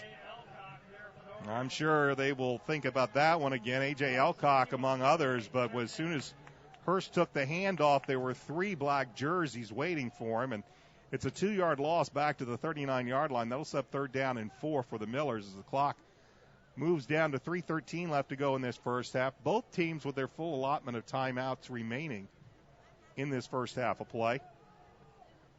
3 wides to the near side for the Millers. 3 down front for Avon. They show some pressure from the outside linebackers. They'll throw it up, and pressure was coming. That forced McGuire Plumer to get rid of the ball much quicker than he wanted to. He was looking for Travis Gillian on the far side, but pressure made him get rid of the ball, and now 4th and 4. And this time Coach Lance Shive is just going to leave his offense down on the field, down by 4 touchdowns. And Urey will actually leave as Chandler Hurst back in. Play clock down to 15. The Millers will send trips to the left, and actually they will send Hurst as an H-back left. Looking for the offside. Here's Plumer. He's looking to roll to the near side. He will throw it, looking downfield, and it's incomplete. Looking for J.D. Shibe, covered well in the backfield by Lance Meyer and Davion Porter. And the Millers will turn it over on downs. They can't convert on 4th and 4. The Oriole defense holds after the Millers get a nice play from Plumer to Urey after the interception of Brandon Peters, but they can do nothing with it, and Avon now has the ball 1st and 10 at their own 39-yard line, up 27-0 with 2:49 left to go first half. I'm Brian Scott. Thanks for joining us for Oriole football on ASO, as Peters will have this 1st and 10 from his own 39-yard line. Back to passes Brandon. Plenty of protection. Fires over the middle, and that ball is going to skip on the ground. Andrew Griffin fielded on a short hop, as that's one of won't see Brandon throw too many of those down into the dirt like that, but that took a short hop, and that'll bring up 2nd and 10 for Avon. The Oriole receivers finding holes in that Miller zone. Jordan Peterson and Andrew Griffin have victimized it repeatedly, and Brandon Peters has just been waiting for somebody to come open in the middle. 2nd and 10. But the give is to Darian Love, and Love is going to be tripped up, but he'll fall forward and take it to about the 45-yard line and pick up a 6 yards, and that'll bring up 3rd and 4 for the Avon Orioles. Clock continues to move, 2:30 left to go first half. As Peters gets the play from the sideline, we will take a look at the final week of the high school football regular season. A brief little look at what we should expect next week as sectional play begins at halftime. Miller show blitz. Play action pass. They're going deep, and Andrew Griffin, the intended receiver, as the ball is overthrown, as he was working one-on-one on that far side and just simply couldn't catch up to the football as Brandon's pass is slightly overthrown. That will bring up fourth down, and Sam Perino on to punt this ball away as Travis Gilliam will go back for the Millers along with J.D. Shive. So the Millers will have one more chance. The Millers will have the football to begin the second half. They won the toss deferred. High snap. Perino brings it down, and Perino gets it away. Good job by Sam Perino. This is going to take a bounce, and it'll be fielded by Zach Batustek. Penalty flag comes in late. Batustek field the punt. It was a high punt. Perino did a good job to get it down, get it away, but a penalty flag about the 36-yard line on the kick. And it's a holding penalty called against Noblesville. So Noblesville called for the holding penalty, as that will push the Millers back.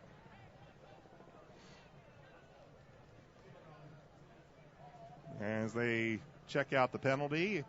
No, they've switched it now. It's holding against Avon. Initial call was holding against Noblesville. Now they've switched it and said it's holding against Avon.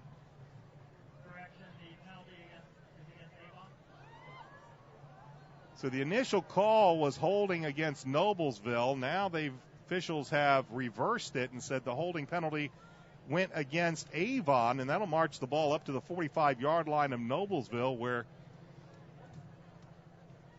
Plumer and the Millers offense will have it 1st and 10 with 1:54 left to go in the first half, trailing 27-0, and all 3 timeouts remaining. Plumer back to pass. Pressure comes. He is hit from behind, and he is hit and dropped once again. And it's just going to be one of those nights for McGuire Plumer. His, I believe, now 4th or 5th sack of the night. And McGuire Plumer is going to be dragged down at around the 39-yard line. It's a loss of 6 on the play, and bring up 2nd down and 16. Plumer looking to get something downfield, but the coverage is good and the pressure is excellent, and he just really has nothing he can do with the football. They'll send Travis Gilliam to the near side. J.D. Shive will go to the far side. He'll be joined by Jackson Thurman. They'll send Uri in motion. Back to passes Plumer. He'll fire, and then the ball is complete to Gilliam at about the 46-yard line, brought down immediately by Lance Meyer. It's a pickup of about 7 on the play. That'll make it 2nd down and about third down and about 9. Clock moving, 51 seconds remaining in this first half. Millers have all 3 timeouts, but not showing any intention on using one right now. And they'll play action pass. Plumer over the middle. Pass is complete. And it's going to be right at the sticks. Jarrell Uri made the catch. And that ball, well, now where they marked it back a little bit, this is, at first I thought it was going to be a 1st down. Now it looks like it's going to be about a half a football short. As a matter of fact, they won't even measure. They'll just simply call it 4th down. Initially, Uri looked like he had it, and that's going to make Lance Shive burn a timeout with 29.9 seconds remaining in this first half. Avon up 27-0. Millers facing a 4th and inches. We'll be back in a moment. This is Oriole Football on ASO. Changes Home Care is a proud sponsor of Avon High School football broadcast. Changes Home Care assists the elderly in staying independent in the comfort of their own home as long as possible. They assist individuals with bathing, dressing, transportation, medication reminders, light housekeeping, companionship, and much more. Their office is on Shiloh Professional Drive in Avon. Changes Home Care serves Hendricks and Marion County as well as all of the surrounding counties. Their services are available 24/7, 365 days a year. For a consultation appointment, call area code 317-271-3800. That's area code 317-271-3800. Changes Home Care in Avon. Back at Hendricks Regional Health Stadium with 29.9 seconds remaining in the first half. Avon with a 27-0 lead.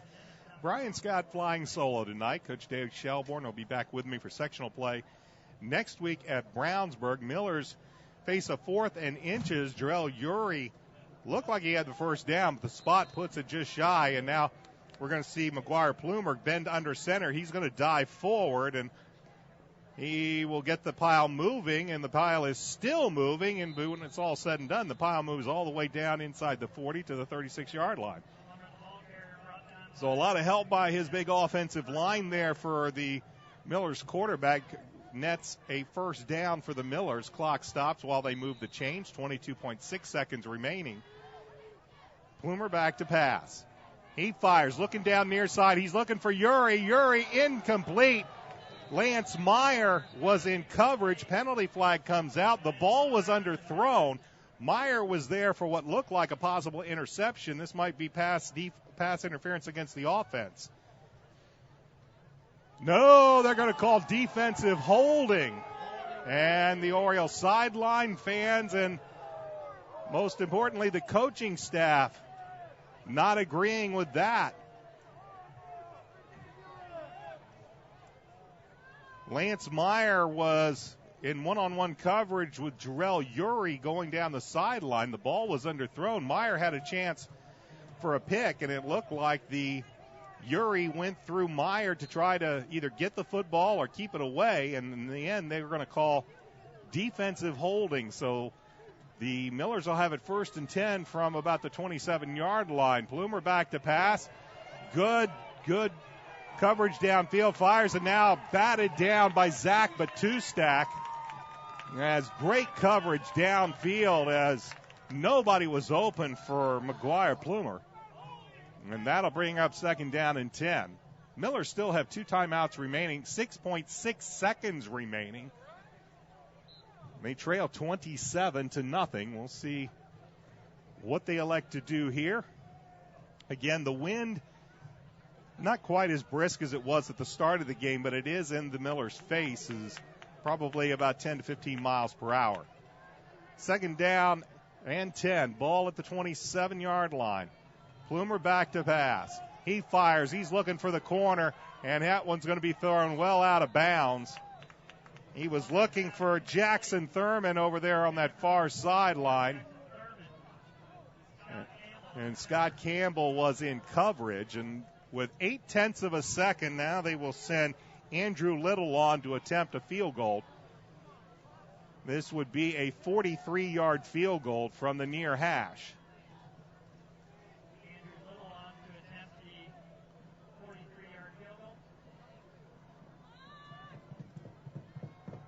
So the final play of the first half, a 43-yard field goal attempt is blocked. It's a live football. It is picked up by Lance Meyer, and Meyer is going to run and take it to the house. The final play of the first half is a special teams play that results in a 63-yard blocked punt return for a touchdown by Lance Meyer. No flags.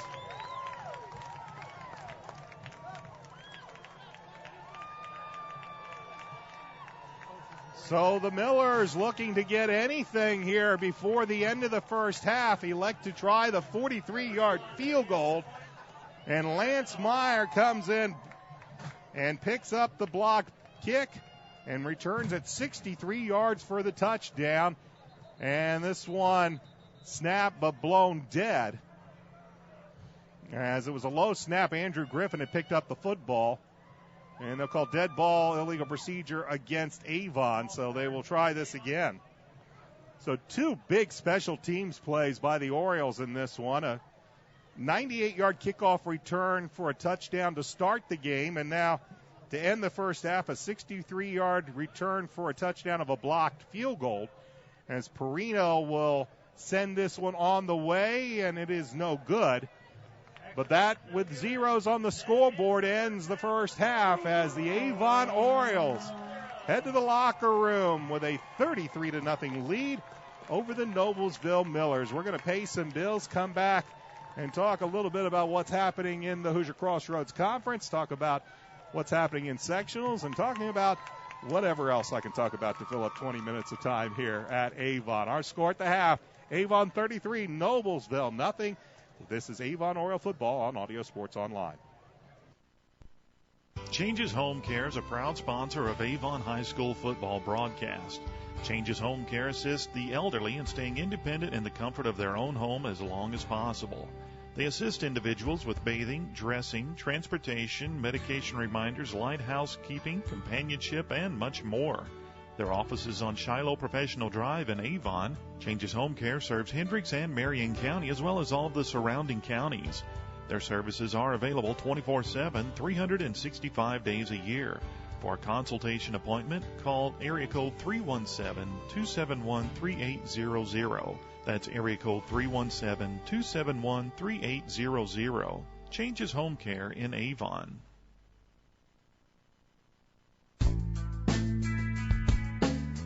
McNamara Florist is Indy's hometown florist since 1954, with 8 convenient locations, including the new Avon store on Rockville Road.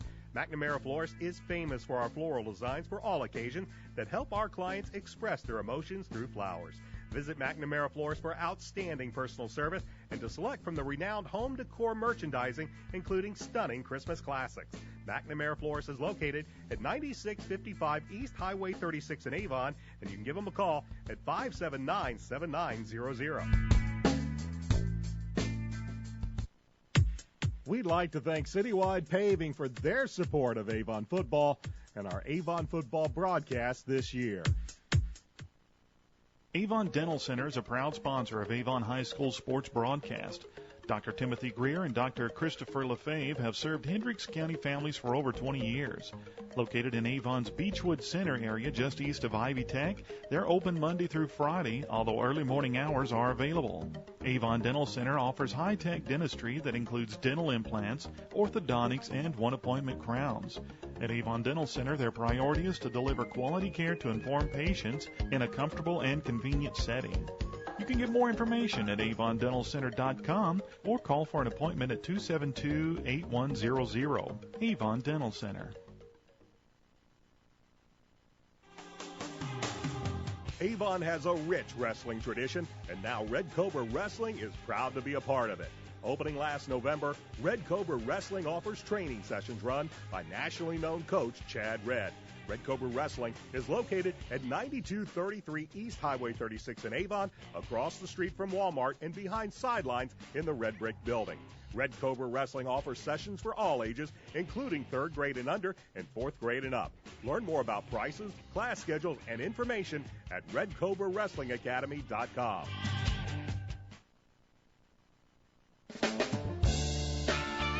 Reynolds Body Shop is a proud sponsor of Avon football broadcast. They are conveniently located at 4325 West Washington Street in Indianapolis, just 4 stoplights east of 465.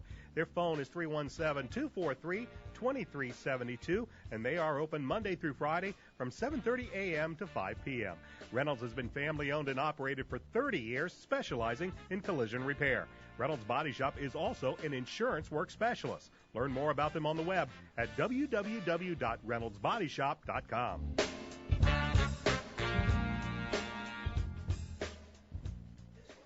Halftime at Hendricks Regional Health Stadium. Our score at the half, Avon all over Noblesville, 33-0 as we wind down the high school football regular season tonight here in Central Indiana. I'm Brian Scott. Thanks for joining me for the Oriole Halftime Report. We'll take a look at what's happening in the Hoosier Crossroads Conference. And, of course, coming into tonight's game, all eyes were not only here on Avon, but also at Victory Field in downtown Indianapolis as the Himmelin Southeastern Royals, who are 7-1 overall, 5-0 in the HCC, they were taking on the Brownsburg Bulldogs. It was a battle that was set up of two teams with some nice winning streaks. Himmelin Southeastern had won their last 7. After losing their season opener to Cardinal, they had won 7 straight, including, as many Oriole fans remember, those 11 points in the final 2 minutes of the game on a late Friday night at Hamilton Southeastern, and allowed Hamilton Southeastern to win 21-18 over Avon. The Orioles haven't lost since that game. The Brownsburg Bulldogs, well, they came in with a 3-game winning streak of their own, having beaten the same Noblesville team last week 47-24. But right now at Victory Field in downtown Indianapolis, things aren't going so well for the Brownsburg Bulldogs. And frankly, for Avon Oriole fans, they had hoped that their arch nemesis might be able to get a victory tonight. A victory by Brownsburg and an Avon victory means that Hamilton Southeastern and Avon would be co-champions of the Hoosier Crossroads Conference this year. For Avon, that would mean back-to-back titles. But right now, at the half, Hamilton Southeastern is leading Brownsburg 27-2. Again, sectional play begins next week, and the Orioles will take on the Brownsburg Bulldogs at Brownsburg to begin sectional play. But right now, Hamilton Southeastern with a 27-2 lead over Brownsburg, as looks like they have really shut down a very potent Brownsburg offensive attack. But it's Hamilton Southeastern with the lead. They win tonight. They win the Hoosier Crossroads Conference Championship outright, as they would finish conference play undefeated. Let's take a quick look at the Hoosier Crossroads Conference coming into tonight's games. Of course, we were just talking about Hamilton Southeastern, 7-1 overall, 5-0 in the conference, winners of their last 7. Avon right behind them, 6-2 overall, 4-1 in conference play. And then when you look at those 2 losses by Avon, one against Ben Davis in week 2, then Hamilton Southeastern week 3, both games lost in the final 2 minutes. The Ben Davis game, of course, a strip fumble late in that game, returned for a touchdown when Avon looked like they might have been going in for the go-ahead score. And then Avon with 11 points, watching Hamilton Southeastern score 11 points in the final 2 minutes to come away with 2 really gut-wrenching losses there. But since then, Avon's played very good football. The defense has been absolutely outstanding. But that loss to Hamilton Southeastern, that's the only blemish on the Hoosier Crossroads Conference schedule, as the Orioles are 6-2, 4-1 in conference play. The Fishers Tigers, who look to be one of the strong teams in the HCC, they've had a good year, but they've stumbled a little bit as of late. They are 5-3 overall, only 3-2 in conference play, though they did win last week, knocking off Westfield 42-28. The Brownsburg Bulldogs made it up to the 500 mark overall, 4-4. They had won their last 3 games coming into play tonight at Victory Field.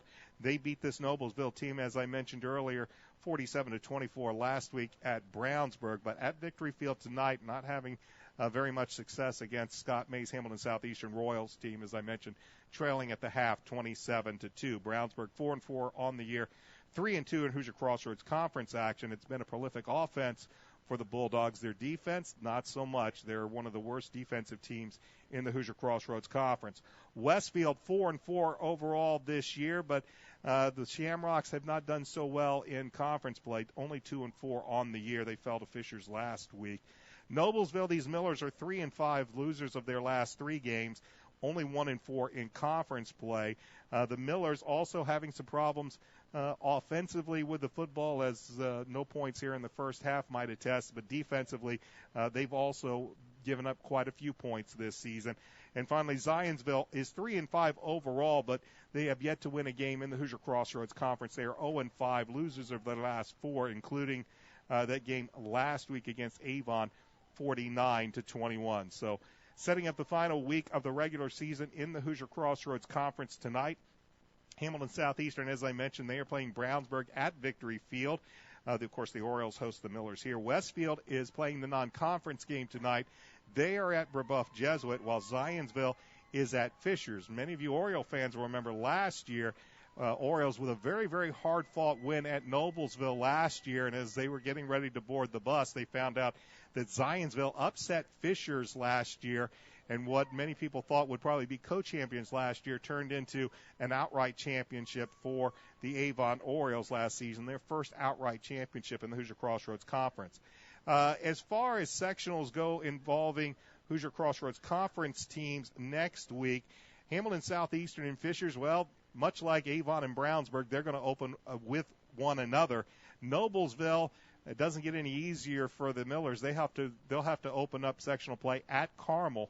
And, of course, Avon will be at Brownsburg, and that's how the Hoosier Crossroads Conference teams will open up sectional play next week. Taking a look at action involving Hendricks County schools tonight. We've already talked about Brownsburg taking on Hamilton Southeastern, and, of course, Avon and Noblesville. The Plainfield Quakers, after many Oriole fans remember getting blown out by Avon in the opening game of the season, they've actually put together a respectful season. They're 4-4 entering play tonight, 2-3 in the Mid-State Conference, and they are hosting winless Martinsville tonight in Plainfield. Danville has managed to pick up one win this season. They are 1-7, 1-5 in Sagamore Conference action. The Warriors will finish up on the road at Crawfordsville. The Athenians are 3-5 on the year, 2-4 in Sagamore Conference action. The Tri-West Bruins started the season as the defending 3A champions and were the preseason number 1 team in Class 3A. They ran into a bit of a rough stretch, but the Bruins still have a chance for a Sagamore Conference championship. The win last week against Crawfordsville put the Bruins back into the top 20 in Class 3A. They were ranked 15th this week, winners of their last 3. The Bruins will finish the season on the road with a record of 5-3, but 5-1 in Sagamore Conference action. They will take on North Montgomery. The Chargers are 6-2, but also 5-1 in Sagamore play. Winner of this game becomes the Sagamore Conference champion. And the Cascade Cadets have had a very respectable season. They are 4-4 tonight. Overall, 3-2 in Western Indiana play. The Cadets finished the regular season at home against South Putnam. The Eagles are 5-3, 3-2 in the Western Indiana Conference. That's a look at what's happening tonight across the Hoosier Crossroads Conference. And, of course, here in Hendricks County. When we come back, we will take a look at a little bit of a preview about what we expect to see coming up sectional time as they begin next week. This is the Oriole Halftime Report on Audio Sports Online. Changes Home Care is a proud sponsor of Avon High School football broadcast. Changes Home Care assists the elderly in staying independent in the comfort of their own home as long as possible. They assist individuals with bathing, dressing, transportation, medication reminders, light housekeeping, companionship, and much more. Their office is on Shiloh Professional Drive in Avon. Changes Home Care serves Hendricks and Marion County as well as all of the surrounding counties. Their services are available 24/7, 365 days a year. For a consultation appointment, call area code 317-271-3800. That's area code 317-271-3800. Changes Home Care in Avon. McNamara Florist is Indy's hometown florist since 1954, with 8 convenient locations, including the new Avon store on Rockville Road. McNamara Florist is famous for our floral designs for all occasions that help our clients express their emotions through flowers. Visit McNamara Florist for outstanding personal service and to select from the renowned home decor merchandising, including stunning Christmas classics. McNamara Florist is located at 9655 East Highway 36 in Avon, and you can give them a call at 579-7900.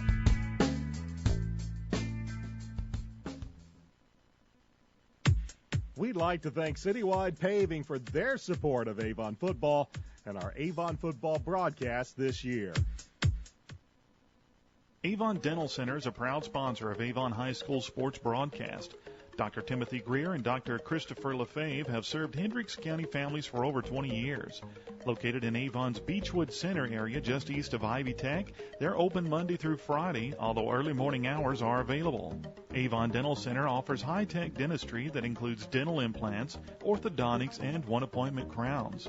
At Avon Dental Center, their priority is to deliver quality care to informed patients in a comfortable and convenient setting. You can get more information at avondentalcenter.com or call for an appointment at 272-8100. Avon Dental Center. Avon has a rich wrestling tradition, and now Red Cobra Wrestling is proud to be a part of it. Opening last November, Red Cobra Wrestling offers training sessions run by nationally known coach Chad Red. Red Cobra Wrestling is located at 9233 East Highway 36 in Avon, across the street from Walmart and behind sidelines in the Red Brick Building. Red Cobra Wrestling offers sessions for all ages, including 3rd grade and under and 4th grade and up. Learn more about prices, class schedules, and information at RedCobraWrestlingAcademy.com.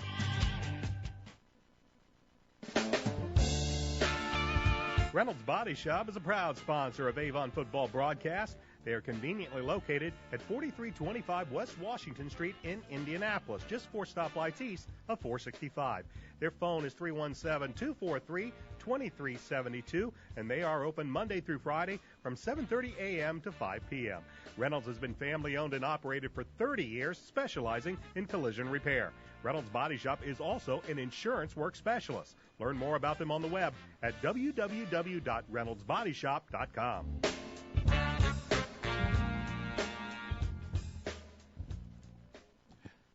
Welcome back to the Oriole Halftime Report here on Audio Sports Online at Hendricks Regional Health Stadium. Our score at the half, Avon leading Noblesville 33-0. I'm Brian Scott. Quick look at sectionals. We'll delve more into them on Monday when I talk to the head coach of the Avon Orioles, Coach Mark Bluss. Of course, Avon will open up sectional play next week on the road at Brownsburg. Second year in a row, the Avon Orioles and Brownsburg Bulldogs have hooked up to begin sectional play. Last year, the Bulldogs had to come to Avon in a game that they were blown out really quickly in that game. Never really managed much of a competitive game, and Avon blew them away. This year in the regular season, it was a little bit of a different story. Well, at least it was for a half. Avon eventually beat Brownsburg 56-21, but that was a close game at the half. But 300 Johnson interceptions and an Orioles offense and defense that really clicked in that second half, especially the defense. And when we go back and look at this season, a lot of it will go back to that second half of the Brownsburg game, and that was when the Orioles defense really turned it up a notch. They shut out Brownsburg on national TV. Many of you might remember that was the night ESPN was here at Avon High School to televise the big matchup between Brandon Peters and Hunter Johnson. It was Peters and the Orioles that shone that night. And the Avon defense, well, they made their presence known, and they really asserted themselves as a force defensively. They shut out Brownsburg in the second half. And then the very next week, with Whiteland coming into Hendricks Regional Health Stadium, a Whiteland team that when you take a look at the rankings and when you take a look at the playoffs this year, you'll find Whiteland might very well be in a regional or a semi-state. But the Orioles blanked the Whiteland Warriors that night 34-0. And then Fishers, they scored 14 points, but you got to remember only one of those was offensively. So the Orioles defense really can be traced back to that night against Brownsburg back on September 11th.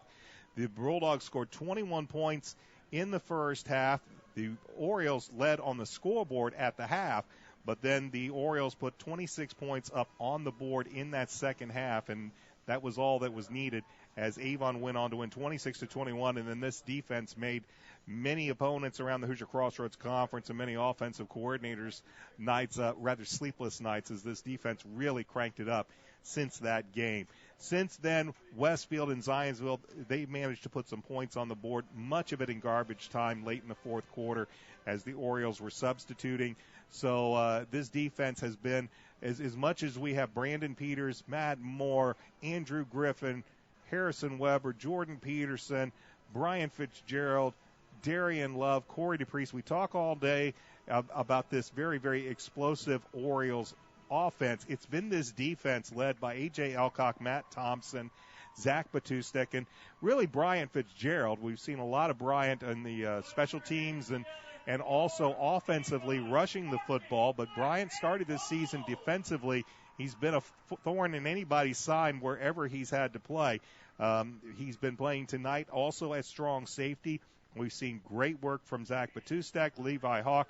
Brody Good has had an outstanding season after having a very devastating injury last year that kept him out pretty much the entire season. Timmy Osho, we mentioned earlier in the game how he has come on, taking over for Gunnar Larson, who was injured in the Ben Davis game earlier this year. And Timmy has really played excellent football. But the linebacking core led by Brody Good, Levi Hawk, Matt Thompson, Zach Batustek, they have been outstanding. We've seen Brian Fitzgerald line up as safety and an outside linebacker at times. They'll put him pretty much wherever. And then the secondary, which was a weakness of the Orioles at the beginning of the season, when you take a look at the Ben Davis game and the Hamilton Southeastern game, they have really come along. We've seen Scott Campbell and Lance Meyer do an excellent job as the season has progressed at corners. We've also been seeing better play and good play out of Ian Pendleton. We're seeing Davion Porter get the start here tonight. So this defense, as great as the offense is, as explosive as the offense is, it's been the defense that has really been the turning point for the Orioles here this season. And they're going to have they're going to be tested again next week as the Orioles take on Brownsburg in the sectional opener. When we look at the sectional Class 6A Sectional 5, the other sectional, Ben Davis will be at Pike. When you look at this sectional, many people probably thought at the beginning of the year this would be the toughest sectional in 6A. Right now, if somebody were asked for a favorite, Avon would probably be that favorite, 6-2 overall. You have Ben Davis and Brownsburg entering tonight would play at 4-4, and Pike 3-5. However, Pike does own 2 victories in intersectional matchups. They defeated Brownsburg early this season in the opening game, 55-34, and then they beat Ben Davis 30-27. Both Avon, Ben Davis, and Avon and Ben Davis are 1-1 in sectional play. Ben Davis beat Avon back on August 28th, while Avon beat Brownsburg on September 11th. And Brownsburg, while many people will look at that offense, they are actually 0-2 in sectional play, losing to both Pike and Avon. So the sectionals could be very, very interesting. Of course, Brownsburg very much looking forward to a rematch with Avon as they lost to Avon in sectional play last year and in the regular season this year. Avon would love to play Ben Davis again. They've lost 5 straight times now to the Giants and would love to get another shot at them in sectional play. And Pike would probably just like to play any of them because they do have some success over both Ben Davis and Brownsburg. They have not played Avon in several years now. So I think you have to go back 3 years now since the last time Avon and Pike met in the sectionals, and that was a sectional championship game here at Avon on a very cold night that Pike went ahead and actually won that game. So that's what sectionals look like. I'll have a talk with head coach Mark Bless on Monday that you can listen to Mark Bless show. That'll likely be posted by either Monday night or Tuesday, and then you'll hear it on the pregame show next week. We're getting ready for second half action here from Avon High School. Our score at the half, the 6th-ranked Orioles lead the Noblesville Millers 33-0. This has been the Oriole Halftime Report on Audio Sports Online. Back with a kickoff in a moment. Changes Home Care is a proud sponsor of Avon High School football broadcast. Changes Home Care assists the elderly in staying independent in the comfort of their own home as long as possible. They assist individuals with bathing, dressing, transportation, medication reminders, light housekeeping, companionship, and much more. Their office is on Shiloh Professional Drive in Avon. Changes Home Care serves Hendricks and Marion County as well as all of the surrounding counties. Their services are available 24/7, 365 days a year. For a consultation appointment, call area code 317-271-3800. That's area code 317-271-3800. Changes Home Care in Avon.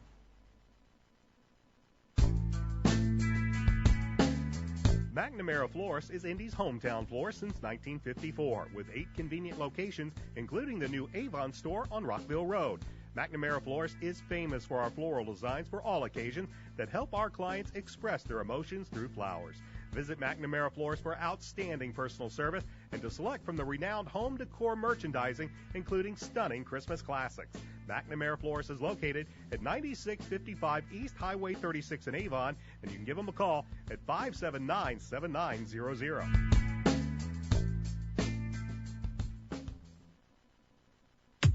We'd like to thank Citywide Paving for their support of Avon football and our Avon football broadcast this year.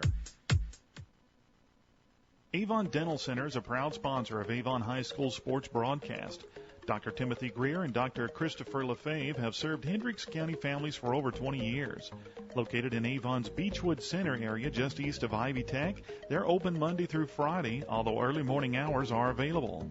Avon Dental Center offers high-tech dentistry that includes dental implants, orthodontics, and one-appointment crowns. At Avon Dental Center, their priority is to deliver quality care to informed patients in a comfortable and convenient setting. You can get more information at avondentalcenter.com or call for an appointment at 272-8100. Avon Dental Center. Avon has a rich wrestling tradition, and now Red Cobra Wrestling is proud to be a part of it. Opening last November, Red Cobra Wrestling offers training sessions run by nationally known coach Chad Red. Red Cobra Wrestling is located at 9233 East Highway 36 in Avon, across the street from Walmart and behind sidelines in the Red Brick Building. Red Cobra Wrestling offers sessions for all ages, including 3rd grade and under and 4th grade and up. Learn more about prices, class schedules, and information at RedCobraWrestlingAcademy.com. Ready to start second half action here from Hendricks Regional Health Stadium. The Avon Orioles lead the Noblesville Millers by the score of 33-0. And we just learned some information here at the half that on that last block punt or blocked field goal, that Oriole kicker Sam Perino was injured during that play. He will not return.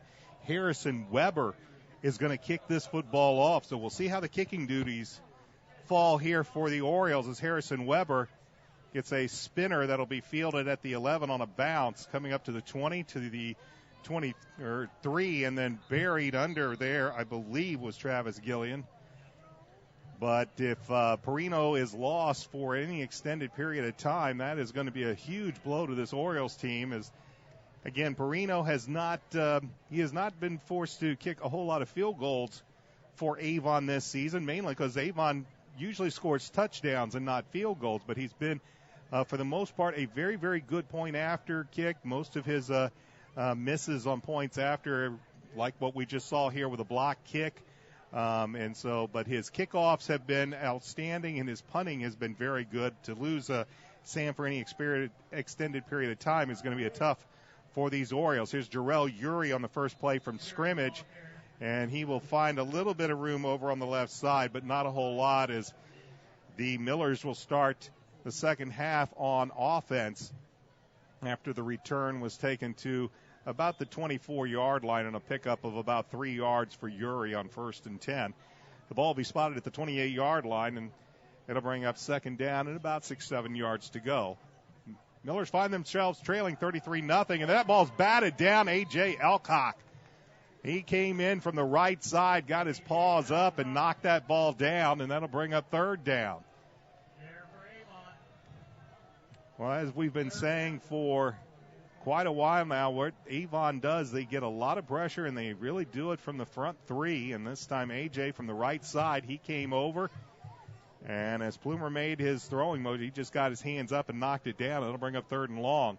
Trips to the right side. Plumer back to pass. He stares it down, and in and out of the hands of Bryant Fitzgerald, and he's smacking his hands. Pass was intended for Travis Gillian, as Plumer had basically stared him down, and Fitzgerald occupied space that I think Plumer wanted to, or Gillian wanted to get to, and the ball went right out of Bryant's hands, and it'll be fourth down as Luke Shayatovich and Bryant Fitzgerald on to return this punt. They'll put their heels back at their own 35-yard line as Hank Davis awaits the snap at his own 14. So an opening 3 and out for the Millers is Davis with a spinner to Shayatovich, who lets it bounce. It'll go out of bounds at the 33-yard line, and the Orioles will have it 1st and 10, and Brandon Peters and the offense back out onto the field. Brandon with a pair of touchdown passes. Orioles got their touchdowns in a myriad of ways. Brian Fitzgerald, 98-yard kickoff return for a touchdown to start the game. An 11-yard touchdown pass from Peters to Matt Moore.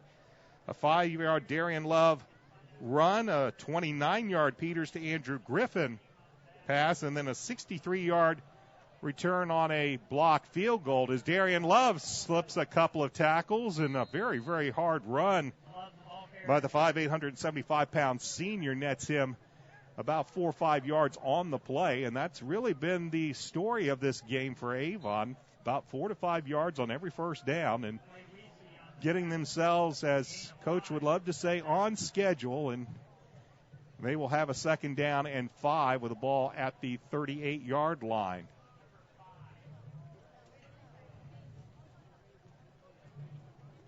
Here's a give. Darian Love, right side, and he will take it up to about the 41-yard line. And that'll bring up 3rd down and 1.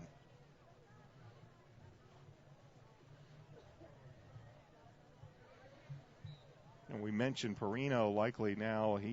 The injury, we will find out, I'm sure, from Coach Bless on Monday, his extent, but it looks like he might be done, and we'll see how the kicking duties shape up here following Perino's absence. Meanwhile, 3rd and 1 for the Orioles. Peters with a long count, play clock down to 2. The give is to Love. He'll take it right up the middle, and Darian will plow ahead till about the 45 and pick up an Oriole 1st down. So 1st and 10 for Avon on senior night, as the Orioles will pick up the 1st down on their opening drive of the second half. They lead 33-0. They held the Millers to 3 and out on their opening drive of the second half. And now here is Love right up the middle, and he is through into the second line of defense. Makes 2 players miss, and he's gone. That's a 55-yard touchdown run from Darian Love through the entire Millers defense. He got through the offensive line into the second line of defense through those 5 linebackers, and nobody could bring him down. So a 55-yard run for a touchdown, and we'll have to give you who the kicker is, as the kick is up. It's a low kick. It'll go underneath, and the extra point's no good, but a 55-yard Darian Love touchdown run with 9:14 left to go in the 3rd quarter, and the Orioles increase their lead to 39-0. Back with a kick in a moment. This is Oriole football on ASO. Changes Home Care is a proud sponsor of Avon High School football broadcast. Changes Home Care assists the elderly in staying independent in the comfort of their own home as long as possible. They assist individuals with bathing, dressing, transportation, medication reminders, light housekeeping, companionship, and much more. Their office is on Shiloh Professional Drive in Avon. Changes Home Care serves Hendricks and Marion County as well as all of the surrounding counties. Their services are available 24/7, 365 days a year. For a consultation appointment, call area code 317-271-3800. That's area code 317-271-3800. Changes Home Care in Avon. Mason Stemler was the kicker on that point after. The kick was low and no good. He takes over for Sam Perino, who, again, we heard at halftime, has suffered an injury on that last point after that was blocked at the end of the first half. We'll check with Coach Bless on the extent of the injury on Monday, but right now Caleb Alvarez is the player that is kicking off. He is wearing the same number as Harrison Weber, and Alvarez with a high kick that'll be fielded at the 18 to the 20 to the 25 and spun down at the 30-yard line was Chandler Hurst.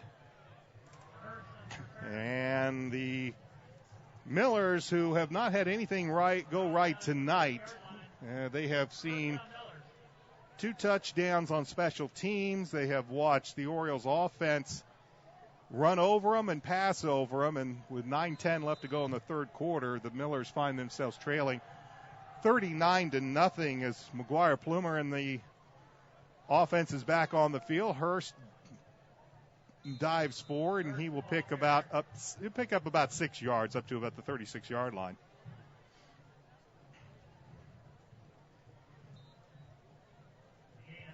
They will stay in the 3 wides to the near side of the formation, a single wide out to the far side. Orioles with a 3 down front. And this snap goes underneath the legs of Plumler. He looks, he's going to be pressured, and he's going to go down. A bad snap forces a huge loss. Brody Good in there on the play. Matt Thompson is in there as well as the Orioles sniff it out. As Plumler watched that one from his center, Jeffrey Musselman just go right down on the carpet and skip through his legs, and it's a loss all the way back to the Miller 17-yard line. So 3rd down and a half acre to go. They need to get to the 40-yard line for a first down. And it's 3rd down for Noblesville. And they'll simply give it off to Hurst, and Hurst will plow forward and get it past the 20-yard line to near the 23-yard line. And for the second consecutive drive, 3 and out for the Millers here in the 3rd quarter, and bring up 4th and 17. And once again, Hank Davis on to punt. Luke Shayatovich, Bryant Fitzgerald back deep for the Orioles. Davis has been angling towards Shayatovich on all of his punts. High snap. And this one's blocked. Scott Campbell with the block and the recovery. The second week in a row, Scott Campbell blocked a kick. He blocked a kick at Zionsville last week. He blocks another one here, and he falls on it as well. And the Orioles are in great field position, 1st and 10 at the Miller 16-yard line. We said going into the Zionsville game that Scott, the past few weeks, he'd been getting closer and closer on some of these punts. For the second week in a row, he comes up with a block, and he manages to recover this one himself. And Brandon Peters and the offense are out on the field, 1st and 10, already in the red zone at the 16-yard line. As Peters has 3 wides to the top of the formation, back to pass, and he will slip it out to DePriest on the screen. He's got blockers in front. Corey around the end, and he will take it inside the 5, and the Orioles will have it 1st and goal. Nicely set up as they set up the screen once again. Peters with excellent patience gets the ball out to Corey. Corey and the blockers do the rest, and Avon has it 1st and goal from the Miller 4-yard line. Clock moving, 7:07 left to go 3rd quarter. Avon commandingly out in front, 39-0, and looking for more. Griffin will go to the far side along with Matt Moore. They'll be joined by Harrison Weber and Jordan Peterson to the near side. DePriest is the tailback. 1st and goal. Peters back to pass. All the time in the world. Lays it up. Jordan Peterson, the intended receiver, looking for a penalty flag as he believed he was being interfered with by Harris Camp, I believe, was the defender. No flag forthcomes, and it'll bring up 2nd down and goal.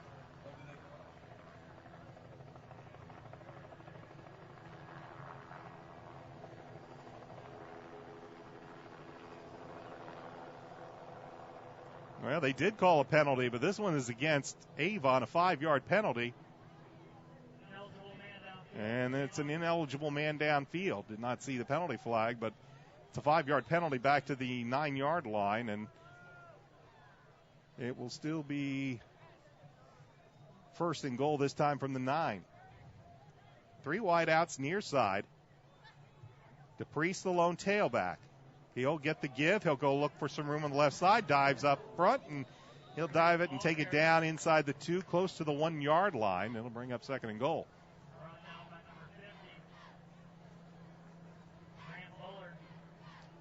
Grant Bullard on the stop. They'll spot the ball at the 2-yard line, so that'll bring up 2nd and goal for the Orioles. Weber, Peterson,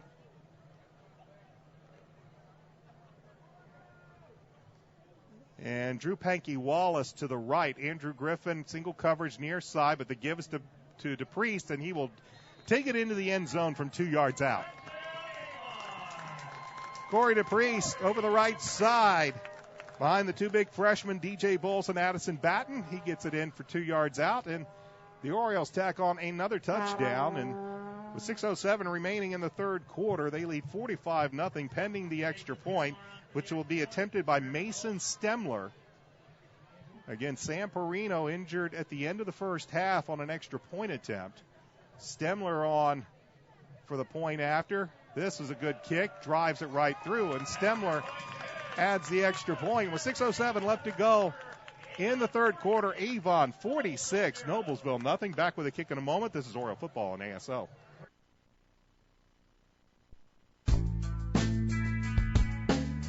McNamara Florist is Indy's hometown florist since 1954, with 8 convenient locations, including the new Avon store on Rockville Road. McNamara Florist is famous for our floral designs for all occasions that help our clients express their emotions through flowers. Visit McNamara Florist for outstanding personal service and to select from the renowned home decor merchandising, including stunning Christmas classics. McNamara Florist is located at 9655 East Highway 36 in Avon, and you can give them a call at 579-7900. Corey DePriest with a 2-yard touchdown run. And the Orioles tack on another touchdown. They lead Noblesville 46-0 with 6:07 remaining in the third quarter. Mason Stemler with a point after for the injured Sam Perino. And once again, Caleb Alvarez ready to kick this football away for Avon. Alvarez right foot. High spinning kick that'll be taken at about the 18-yard line. This is Gilliam. Gilliam will get just to the 25-yard line, 26-yard line. Good coverage downfield by Avon. And the Millers, who have not recorded a first down here in the second half, have the football once again, this time 1st and 10 with the ball at the 27-yard line, trailing 46-0. I'm Brian Scott. Thanks for joining me for the regular season finale of Oriole football on ASO. Sectional play will begin next Friday. Coach Dave Shelbourne, he will be back for our broadcast on next Friday night as we have a penalty flag to start this play and an encroachment called against, on the offside call against Avon. So a free 5 yards, and yardage has been tough to come by for the Millers here in this second half. And that's about as easy as they'll get. 1st and 5 now, and the give is to Chandler Hurst. Hurst dives up, and he will pick up about 4 yards before the pile pushes him back. He'll take it beyond the 35, close to the 36. He'll be a yard short, but it'll be 2nd down and 1. And Jarrell Uri, who I'm sure the Millers were really hoping they would get some good action with, and we see Cameron Meisner also loosening up. Here's the give to Hurst, and Hurst will pick up the first down, pick up about a yard or two. We see Cameron Meisner warming up down here on the sideline. 46-0 advantage for Avon. 5:23 left to go in the third quarter, as the Millers get their first down of the second half. And the ball will be spotted at the 38-yard line. 1st and 10, Noblesville. Clock moves, 5:10 left to go third quarter. Plumer back to pass. Gets pressure, now comes near side. Here comes more pressure, and he's going to go down once again. This is one of those nights that McGuire Plumer is going to be dreaming black-clad jerseys chasing him all night long, as he is sacked once again. Another big sack all the way back to the 21-yard line, though we should remind you, their Miller starting quarterback, Luke Mello, he suffered a knee injury 2 weeks ago in the Hamilton Southeastern game. So McGuire Plumer, who has taken snaps this year, but he has not been the number one quarterback for the Millers, and he's getting a rough indoctrination tonight as he has been pressured and sacked often by this Oriole defense, now facing 2nd and 27. Plumer looking to pass. Pressure comes from the backside, and he'll be brought down from the backside. This won't be a sack. He'll gain about a half a yard, but Timmy Osho among those in there to make the tackle. And A.J. Elcock. Plumer will pick up about a half a yard, so it will not be officially a sack. But, again, pressure coming, and a lot of this pressure is also brought upon by excellent coverage downfield by the Orioles in the secondary. 3rd down and 26, ball on the 22-yard line. Noblesville needs to take it all the way up to their own 48-yard line if they're looking for a first down. Plumer waits for the snap, and they'll just fake the snap. They'll throw it to the near side. They have a man open at the 30. They eludes one man and up to the 45, and this could be a first down. A little bit of a counter action. They got J.D. Scheib all alone here on the near side, and Scheib needed 26 yards, picked up about 28 yards, and the ball's at the midfield stripe. So Scheib made one Oriole miss before Ian Pendleton finally could ride him out of bounds at the midfield stripe. So a big gain as the Millers convert on third and very long. They pick up 28 yards, and they'll have it 1st and 10 at the midfield stripe. 3 wideouts to the top of the formation. Plumer back to pass. Rolls to his left, fires downfield, has a man at the 37-yard line, but overthrows his intended receiver.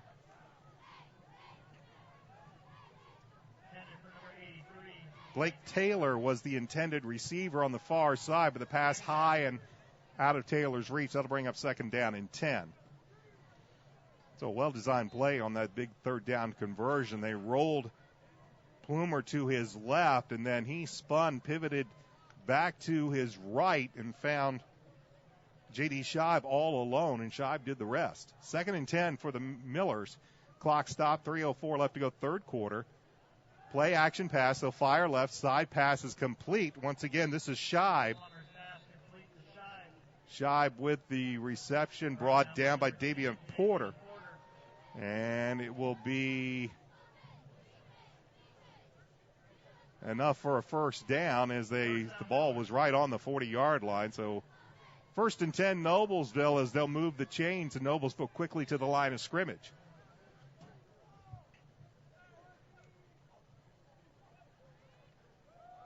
This is Chandler Hurst looking for some room around the left side. Hurst will pick up about 4 or 5 yards on a nice carry.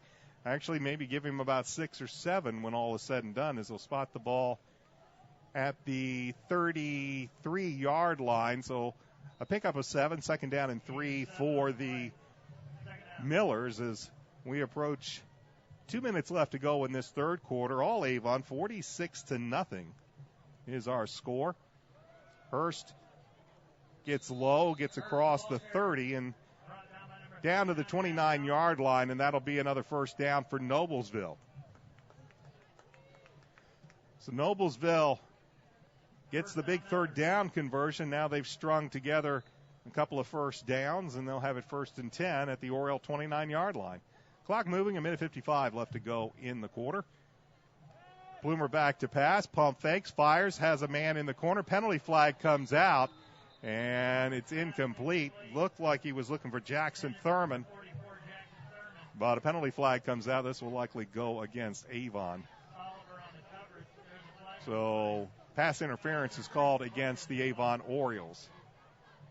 Looked like Darnell Tolliver in coverage for Avon, and he's going to get flagged for the defensive pass interference, a 15-yard penalty, and 15 yards will result in a first down for the Millers inside the 15 at the 14-yard line. So first serious drive of the game by Noblesville. And they have it in the red zone of Avon for the first time tonight. And this play will go nowhere as it'll be blown dead with another offsides penalty called against Avon. So that's about the 4th or 5th defensive offsides penalty we've seen against the Orioles tonight. We've seen plenty of laundry on the turf as this night has progressed. Much of it has gone against Avon. And this one will move the ball inside the 10 to the 9-yard line, where it will be first down and 5 yards to go for the Millers at the 9-yard line with 1:45 left to go in the 3rd quarter. 3 wideouts to the near side for the Millers. Plumer back to pass, throws it over the middle, pass incomplete. He was looking once again for Blake Taylor. The pass was a little long through the back of the end zone, and it will bring up 2nd down and 5.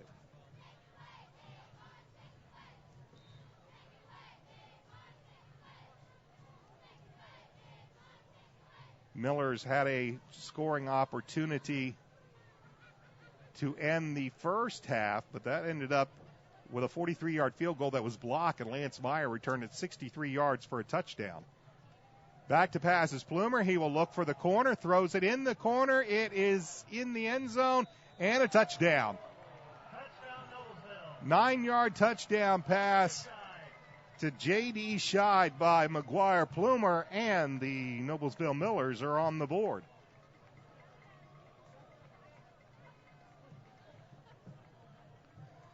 Nicely thrown ball. They get Scheid over there in the corner. He hauls it down, and from 9 yards out, the Millers on the board. Andrew Little.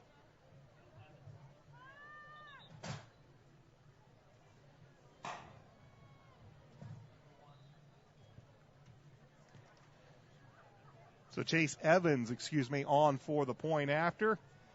Kicks it up and kicks it good. So with a minute 34 left to go in the third quarter, the Millers are on the scoreboard, but they still trail the Orioles by the score 46-7. Back with a kick in a moment. This is Oriole football on ASO. Avon Dental Center is a proud sponsor of Avon High School sports broadcast. Dr. Timothy Greer and Dr. Christopher LaFave have served Hendricks County families for over 20 years. Located in Avon's Beechwood Center area just east of Ivy Tech, they're open Monday through Friday, although early morning hours are available. Avon Dental Center offers high-tech dentistry that includes dental implants, orthodontics, and one-appointment crowns. At Avon Dental Center, their priority is to deliver quality care to informed patients in a comfortable and convenient setting. You can get more information at avondentalcenter.com or call for an appointment at 272-8100. Avon Dental Center.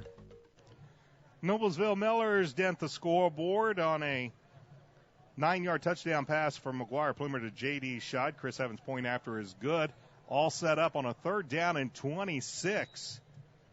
As J.D. Scheid managed to pick up the long first down, the Millers convert, and they eventually score their first points of the game, and now they will kick this football away. Last time they kicked it to Brian Fitzgerald, he ran it to a touchdown. This time they're not even going to let him try, as the ball is still live, and it'll finally be picked up. Scott Campbell will take it, and he'll take it to about the 25-yard line, as not taking any chances this time is once again Brian Fitzgerald back as a single safety, single return man at the goal line, and the Millers just kick a squib kick, and Campbell will take it to about the 25-yard line. So 1st and 10 for the Avon Orioles as we start, as with a minute 30 left in the third quarter, Brandon Peters and the offense back out onto the field. And they'll give it to Darian Love, and Love will find very little room. As a matter of fact, he may be lucky if he got back to the line of scrimmage. No gain on the play. It'll bring up 2nd down and 10 as the clock continues to move here in the third quarter. A minute 14 remaining. All Avon, 46-7.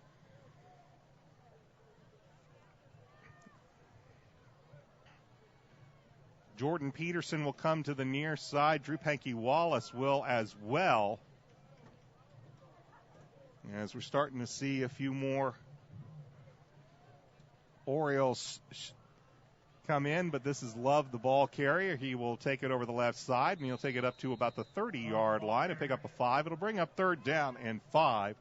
Connor McCandless we saw in as a wide receiver now for Avon. Chad Carmichael also in at wide receiver.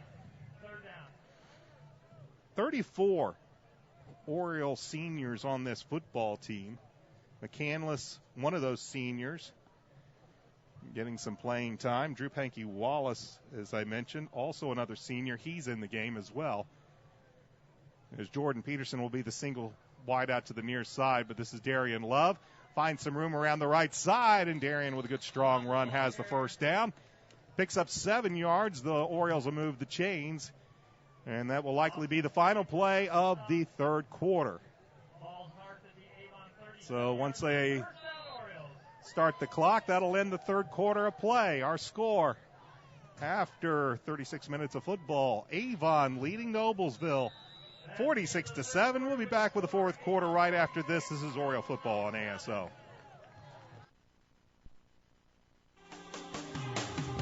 Avon has a rich wrestling tradition, and now Red Cobra Wrestling is proud to be a part of it.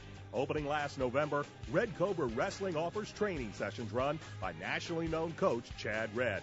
Red Cobra Wrestling is located at 9233 East Highway 36 in Avon, across the street from Walmart and behind sidelines in the Red Brick Building. Red Cobra Wrestling offers sessions for all ages, including 3rd grade and under and 4th grade and up. Learn more about prices, class schedules, and information at RedCobraWrestlingAcademy.com.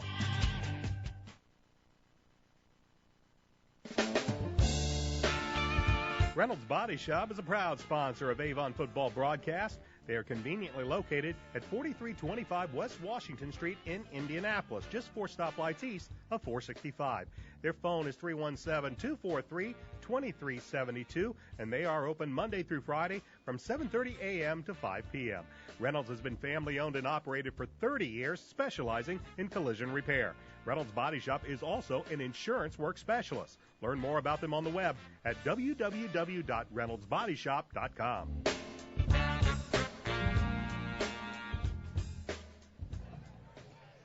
We'll switch ends and go to the 4th and final quarter here at Hendricks Regional House Stadium. All Avon, 46-7. I'm Brian Scott. Thanks for tuning in to Oriole football on ASO, and we don't even get the first play. But we do have a new quarterback. Cameron Meisner will begin the 4th quarter for the Avon Orioles as Brandon Peters' day is done. A couple of touchdown passes in the game, an 11-yarder to Matt Moore, a 29-yarder to Andrew Griffin. A couple of special teams touchdowns, a couple of nice runs, and it's been a great effort here by the Orioles. Here's a give and coming around to the near side and picking up about 3 yards as we take a look at who we see. We're going to see a lot of changes right now, and if that number is Dontrell Tolliver,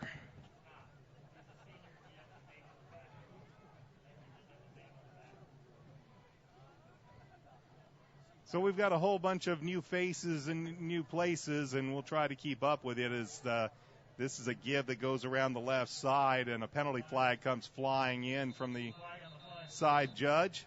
But Cameron Meisner is the quarterback, a 6'1", 185-pound sophomore. As Coach Mark Bless, with the luxury of giving quite a few of his players the 4th quarter off, getting some of these seniors in for their final game here at Hendricks Regional House Stadium of the regular season. As sectional play will begin on Friday at Brownsburg. It's currently, we understand that Brownsburg is losing to Hamilton Southeastern 35-10 in the 3rd quarter of that game. So Hamilton Southeastern with a leg up on the HCC standings, as here's a give and coming to the near side and brought down after a short gain.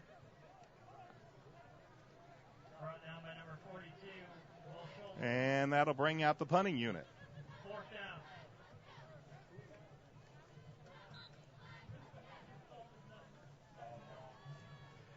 So the gain is for just a couple of yards as we scramble to see who's playing whom and where, but right now looks like Mason Stemler that's going to punt this ball away. It is Stemler with a nice kick that will take a bounce. It hit an Oriole, but it'll be fielded and put right there.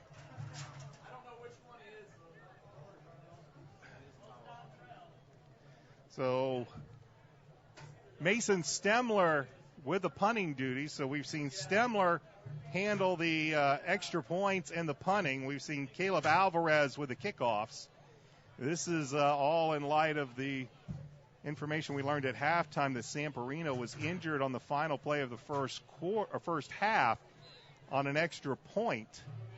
And he is evidently unavailable for the rest of this game, and we'll check with Coach Mark Bless on Monday. Here is Chandler Hurst, the ball carrier, as he'll take it to the 45-yard line. And It'll bring up second down and about 8 yards to go for Hurst and the Noblesville Millers. It's been quite a game for Avon tonight, and they have won it in so many different ways. An excellent job by the defense, great special teams, excellent offensive play, and a great overall effort as Chandler Hurst is going to be swarmed under and lose about a yard on the play to bring up third down and long. And again, we kind of go back to just the opening play of the game as Brian Fitzgerald's 98-yard kickoff return for a touchdown, as it was last week. And in the week at Fishers, it's seemingly Fitzgerald with a big play in the kick return game, whether it's a punt return, a kickoff return. That seems to be a spark that just lights up this entire Orioles team. And this time on the first play of the game, and the Orioles have never looked back. Plumer back to pass. Pressure comes, and Plumer is not going to get away. And as I mentioned, unfortunately for McGuire Plumer, he's going to be having nightmares with Halloween coming up 2 weeks from now. He's not going to want to look at anybody in a black jersey. And that'll bring up fourth down as the loss is all the way back to about the 38-yard line. And Hank Davis is on to punt this ball away. As this time Luke Shayatovich is going to go back as a single safety. Orioles may be sniffing out a fake punt possibility as they'll bring up everybody close, but Davis is going to kick this ball away. Shayatovich will signal the fair catch and take it at just about the 30-yard line. And the Orioles offense is heading back out onto the field, led by Cameron Meisner. With 8:19 remaining in this fourth quarter, the Orioles, should they hold on, and with only 8:19 remaining, up 46-7, up by 39 points, it would be a disaster should they not, but they will have won their sixth straight. Here's the give as going around the left side with the football, Javon Carter. So Javon Carter getting the carries. It was Dontrell Tolliver who was the tailback on the previous series. Now Javon Carter picks up 4 yards on first down, and he'll take it up to the 34-yard line. It'll be second down and 6.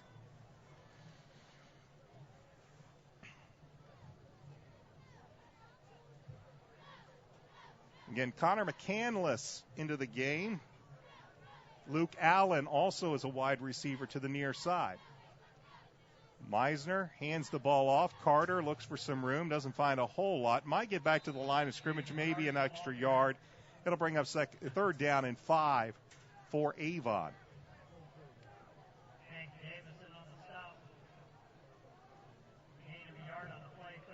A gain of a yard. It'll bring up third down and 5 with the ball at the 35-yard line. Orioles keeping it on the ground. Again, up by 39.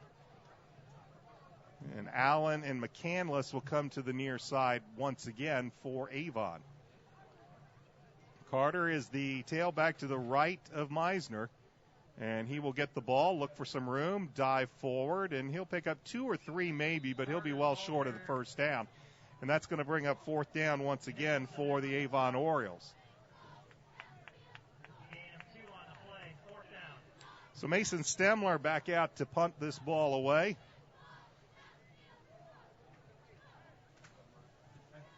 As once again they will send back deep for the Millers, J.D. Scheib.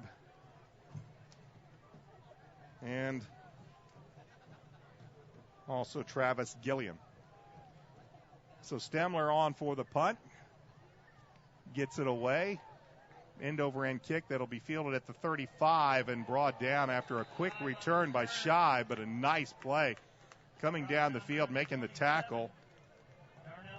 Darnell Tolliver with the nice play on special teams. And the Millers will have the football first and 10 from their own 41-yard line, but trailing by 39 with 6:09 left to go in the fourth quarter. I'm Brian Scott. Thanks for joining us for Oriole football on Audio Sports Online. You've been hearing me talk all night because my partner in crime, Dave Shelbourne. He is off this week. He will be back next week as the Bulldogs and the Orioles open up sectional play. Here's a give around the right side, and getting a nice chunk of yardage there on first down is Tyler Gonzalez. And he will pick up about 11 yards. As now Coach Scheib also getting in some substitutions.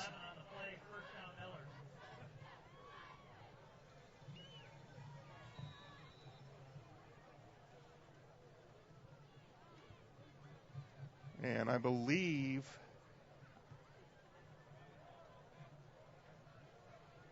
it'll be 1st and 10 as the ball in Oriole territory at the 48-yard line. Clock moves, 5:43 left to go in the football game. They will swing it near side. Pass is complete here at the 38-yard line. And I believe that is a new quarterback, Grant Christie maybe? Grant Christie with the pass. It's complete to the near side to Blake Taylor.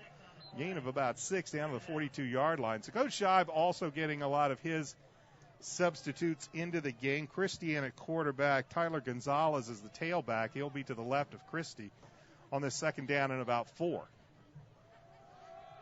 And Gonzalez with a nice hit run. He will barrel through over toward the right side, and he'll take it down to about the 25-yard line, and a nice pickup for the Millers as they'll have it 1st to 10 at the 25. Under 5 left to go in this football game. All Avon. It's been that way since the opening kickoff, as the Millers have really had no answer for the Orioles, either offensive, defensively, or on special teams in tonight's game.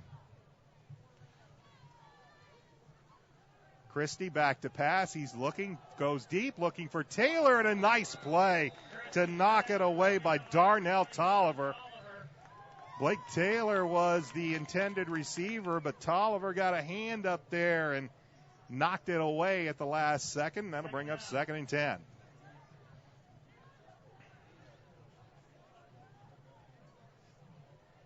So Darnell Tolliver in. Again, a whole host of substitutions on both sides of the ball. We'll try to feed you numbers and names as we can figure them out.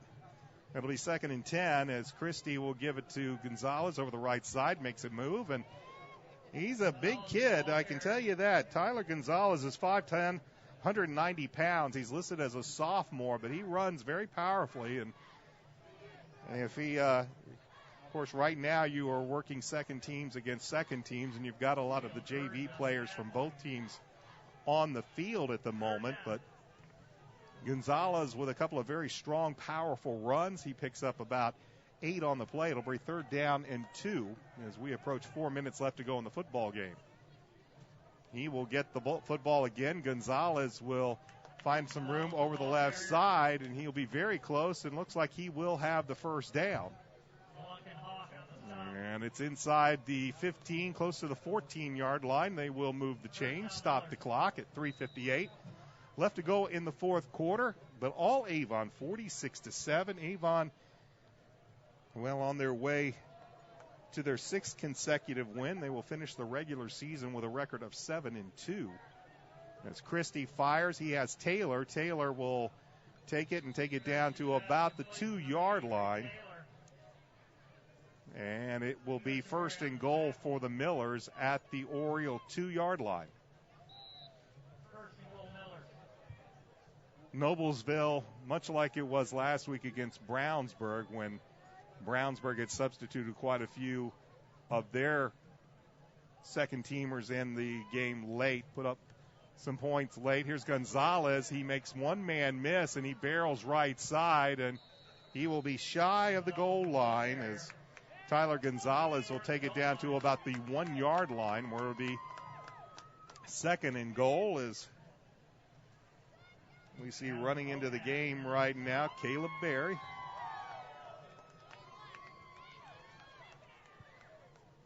And it'll be 2nd and goal. Ball just outside the goal line, sitting inside the 1-yard line. Expect to see Tyler Gonzalez once again. He has done the bulk of the work here on this drive. He will get the football. He'll go right side, and Tyler Gonzalez is into the end zone for the touchdown. So Tyler Gonzalez finds the end zone as he will score from 1 yard out. And with 2 minutes and 39 seconds left to go in the fourth quarter,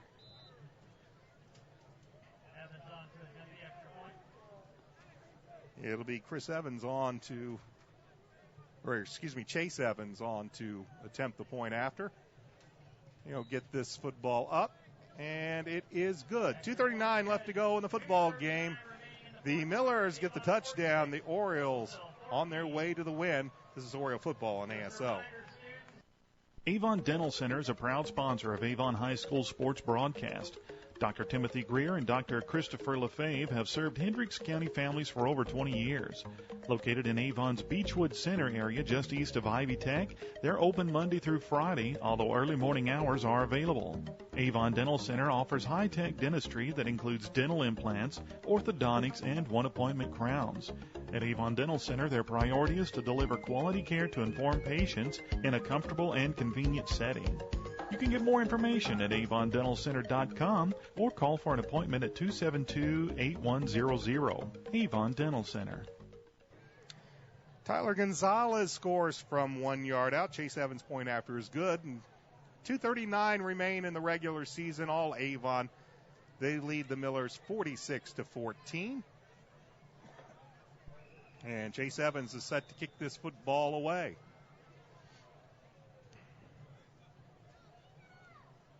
Again, both teams with many, many substitutions now, even in special teams, as Evans puts a foot into it, and it will be fielded at the 12, to the 15, to the 20.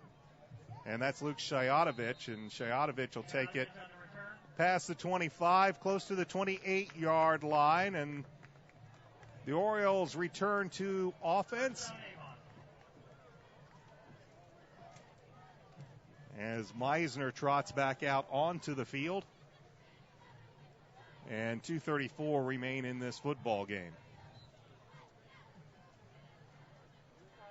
So the offense, and what's really got to be scary for opponents right now is the totality of how well the Orioles are playing in all three phases of the game. Here's a high pitch, and that's not going to go anywhere as Meisner hands the ball off, and believe that Alec Burcham is the ball carrier. 865-pound junior, a loss of a couple on the play, but the clock continues to move as Coach Buss getting everybody into the game. Luke Allen and Connor McCandless will go to the far side. Drew Penke-Wallace comes to the near side. Burcham remains at tailback, and the quarterback is Cameron Meisner.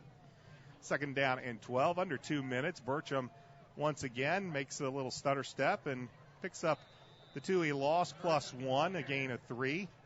Ball will be spotted about the 29-yard line, and bring up third down and about 9 yards to go, but the clock continuing its march. 1:33 left to go in the fourth quarter.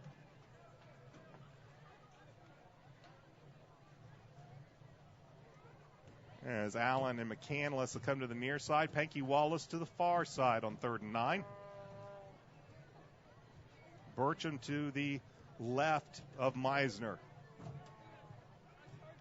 Miller show blitz. They give the ball to Burcham, and Burcham is going to be brought down in the backfield. As coming in to make the play was Toby Nicholson. So it's a loss of about 4 on the play, back to the 25-yard line, and once again, Orioles will be punting this football away by Mason Stemler, but once he gets this football in the air, we are under 44 seconds and counting here in the fourth and final quarter. Again, our last word from Victory Field was Hamilton Southeastern leading Brownsburg 30-10. Should Southeastern hold on there, they will be the outright HCC champions this year. As this kick is going to be fielded at the 48. Shibe, and a penalty flag Nope, that's just a beanbag. Shibe will take it across the 50-yard line and take it to about the 46-yard line. So if Southeastern holds on to that game, they'll be the outright HCC champions this season, finishing with a perfect 6-0 HCC record. The Orioles would finish in second. Their lone Hoosier Crossroads Conference loss this year, it was to Hamilton Southeastern on that really late Friday night. Game delayed by 2 hours due to lightning. And the Royals scoring 11 points in the final 2 minutes. Here's a pass down the side and with the catch, and it is complete. And the pass is complete as Grant Christie finds Ben Herron on the far sideline on a nice play. And the Millers, with 13.2 seconds, have the ball at the 21-yard line of Avon. And they will hand this ball off, and coming to the near side and going down at the 18. Unless the Millers call timeout, and they will not, that's going to be the football game. Our final score and the regular season finale, the 6th-ranked Avon Orioles 46, Noblesville 14. I'll be back with some final thoughts in just a moment. This is Oriole football on ASO. Changes Home Care is a proud sponsor of Avon High School football broadcast. Changes Home Care assists the elderly in staying independent in the comfort of their own home as long as possible. They assist individuals with bathing, dressing, transportation, medication reminders, light housekeeping, companionship, and much more. Their office is on Shiloh Professional Drive in Avon. Changes Home Care serves Hendricks and Marion County as well as all of the surrounding counties. Their services are available 24/7, 365 days a year. For a consultation appointment, call area code 317-271-3800. That's area code 317-271-3800. Changes Home Care in Avon. Brian Scott back at Hendricks Regional Health Stadium, where the final score tonight, the 6th-ranked Avon Orioles have defeated the Noblesville Millers 46-14. This game got out of hand for as far as Noblesville was concerned from the opening kickoff. Brian Fitzgerald returned the opening kickoff 98 yards for a touchdown, and from there things just kind of skyrocketed for the Orioles offensively and on special teams. Brandon Peters with a couple of touchdown passes, some nice runs thrown in, 2 special teams scores, and that's all you need to know about tonight. Everything went the way the Orioles wanted them to go. We saw Noblesville get on the board late in this football game, basically after things were already decided, and Avon had decided to begin substituting their second and third teamers into the game. So the 14 points scored by Noblesville late in the fourth quarter, that was basically against many of the second-teamers and third-teamers for the Avon Orioles. So the Avon Oriole defense, they were outstanding once again. Brandon Peters, again, a masterful night. He only showed 2 touchdown passes pretty much on the night, but basically he moved the Orioles at will, finding players open in the spaces in the zone in the Noblesville defense all night long. And a fine night by Brandon Peters. They will have 2 touchdown passes, an 11-yard touchdown pass to Matt Moore, and then a 29-yard Andrew Griffin touchdown pass in the second quarter. Special teams, that was one of the stories of the game. We talked about Fitzgerald's 98-yard kickoff return for a touchdown. There was a field goal blocked at the end of the first half. Lance Meyer picked it up, rumbled 63 yards for the touchdown. However, we did hear at halftime that Sam Perino on the extra point that was blocked, he may have been injured. He was not available in the second half. We'll talk to Coach Bless on Monday at the Mark Bless show to see Sam's condition, but he did not return in this football game. A very big night for Corey DePriest. He had a couple of nice runs. He scored from 2 yards out. Darian Love scored from 5 yards out.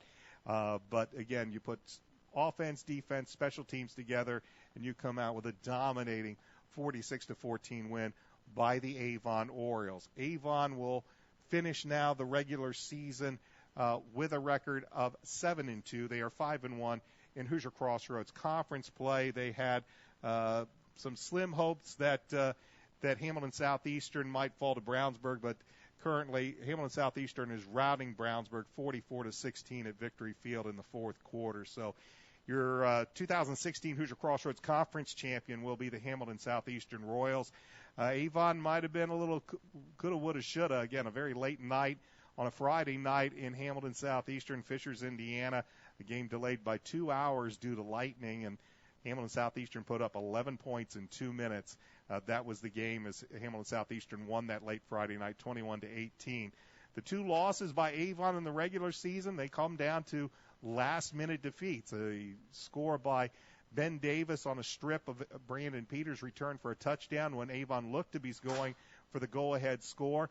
And then, as I mentioned, the 11 points in under 2 minutes at Hamilton Southeastern. Those two losses were back-to-back weeks. Since then, Avon had not lost since that game at Hamilton Southeastern. They win 6 straight to end the regular season, and they will face Brownsburg, who looks like they are going down to defeat tonight at the hands of Hamilton Southeastern. We'll have all the action of sectional football next week right here on Audio Sports Online, beginning with the pregame show at 6:30, and then the kickoff between the Brownsburg Bulldogs and the Avon Orioles is set for 7 o'clock.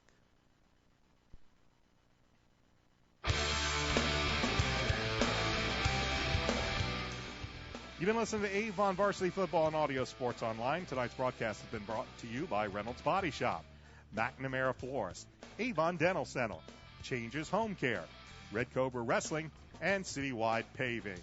Avon High School Football is an AudioSportsOnline.com production.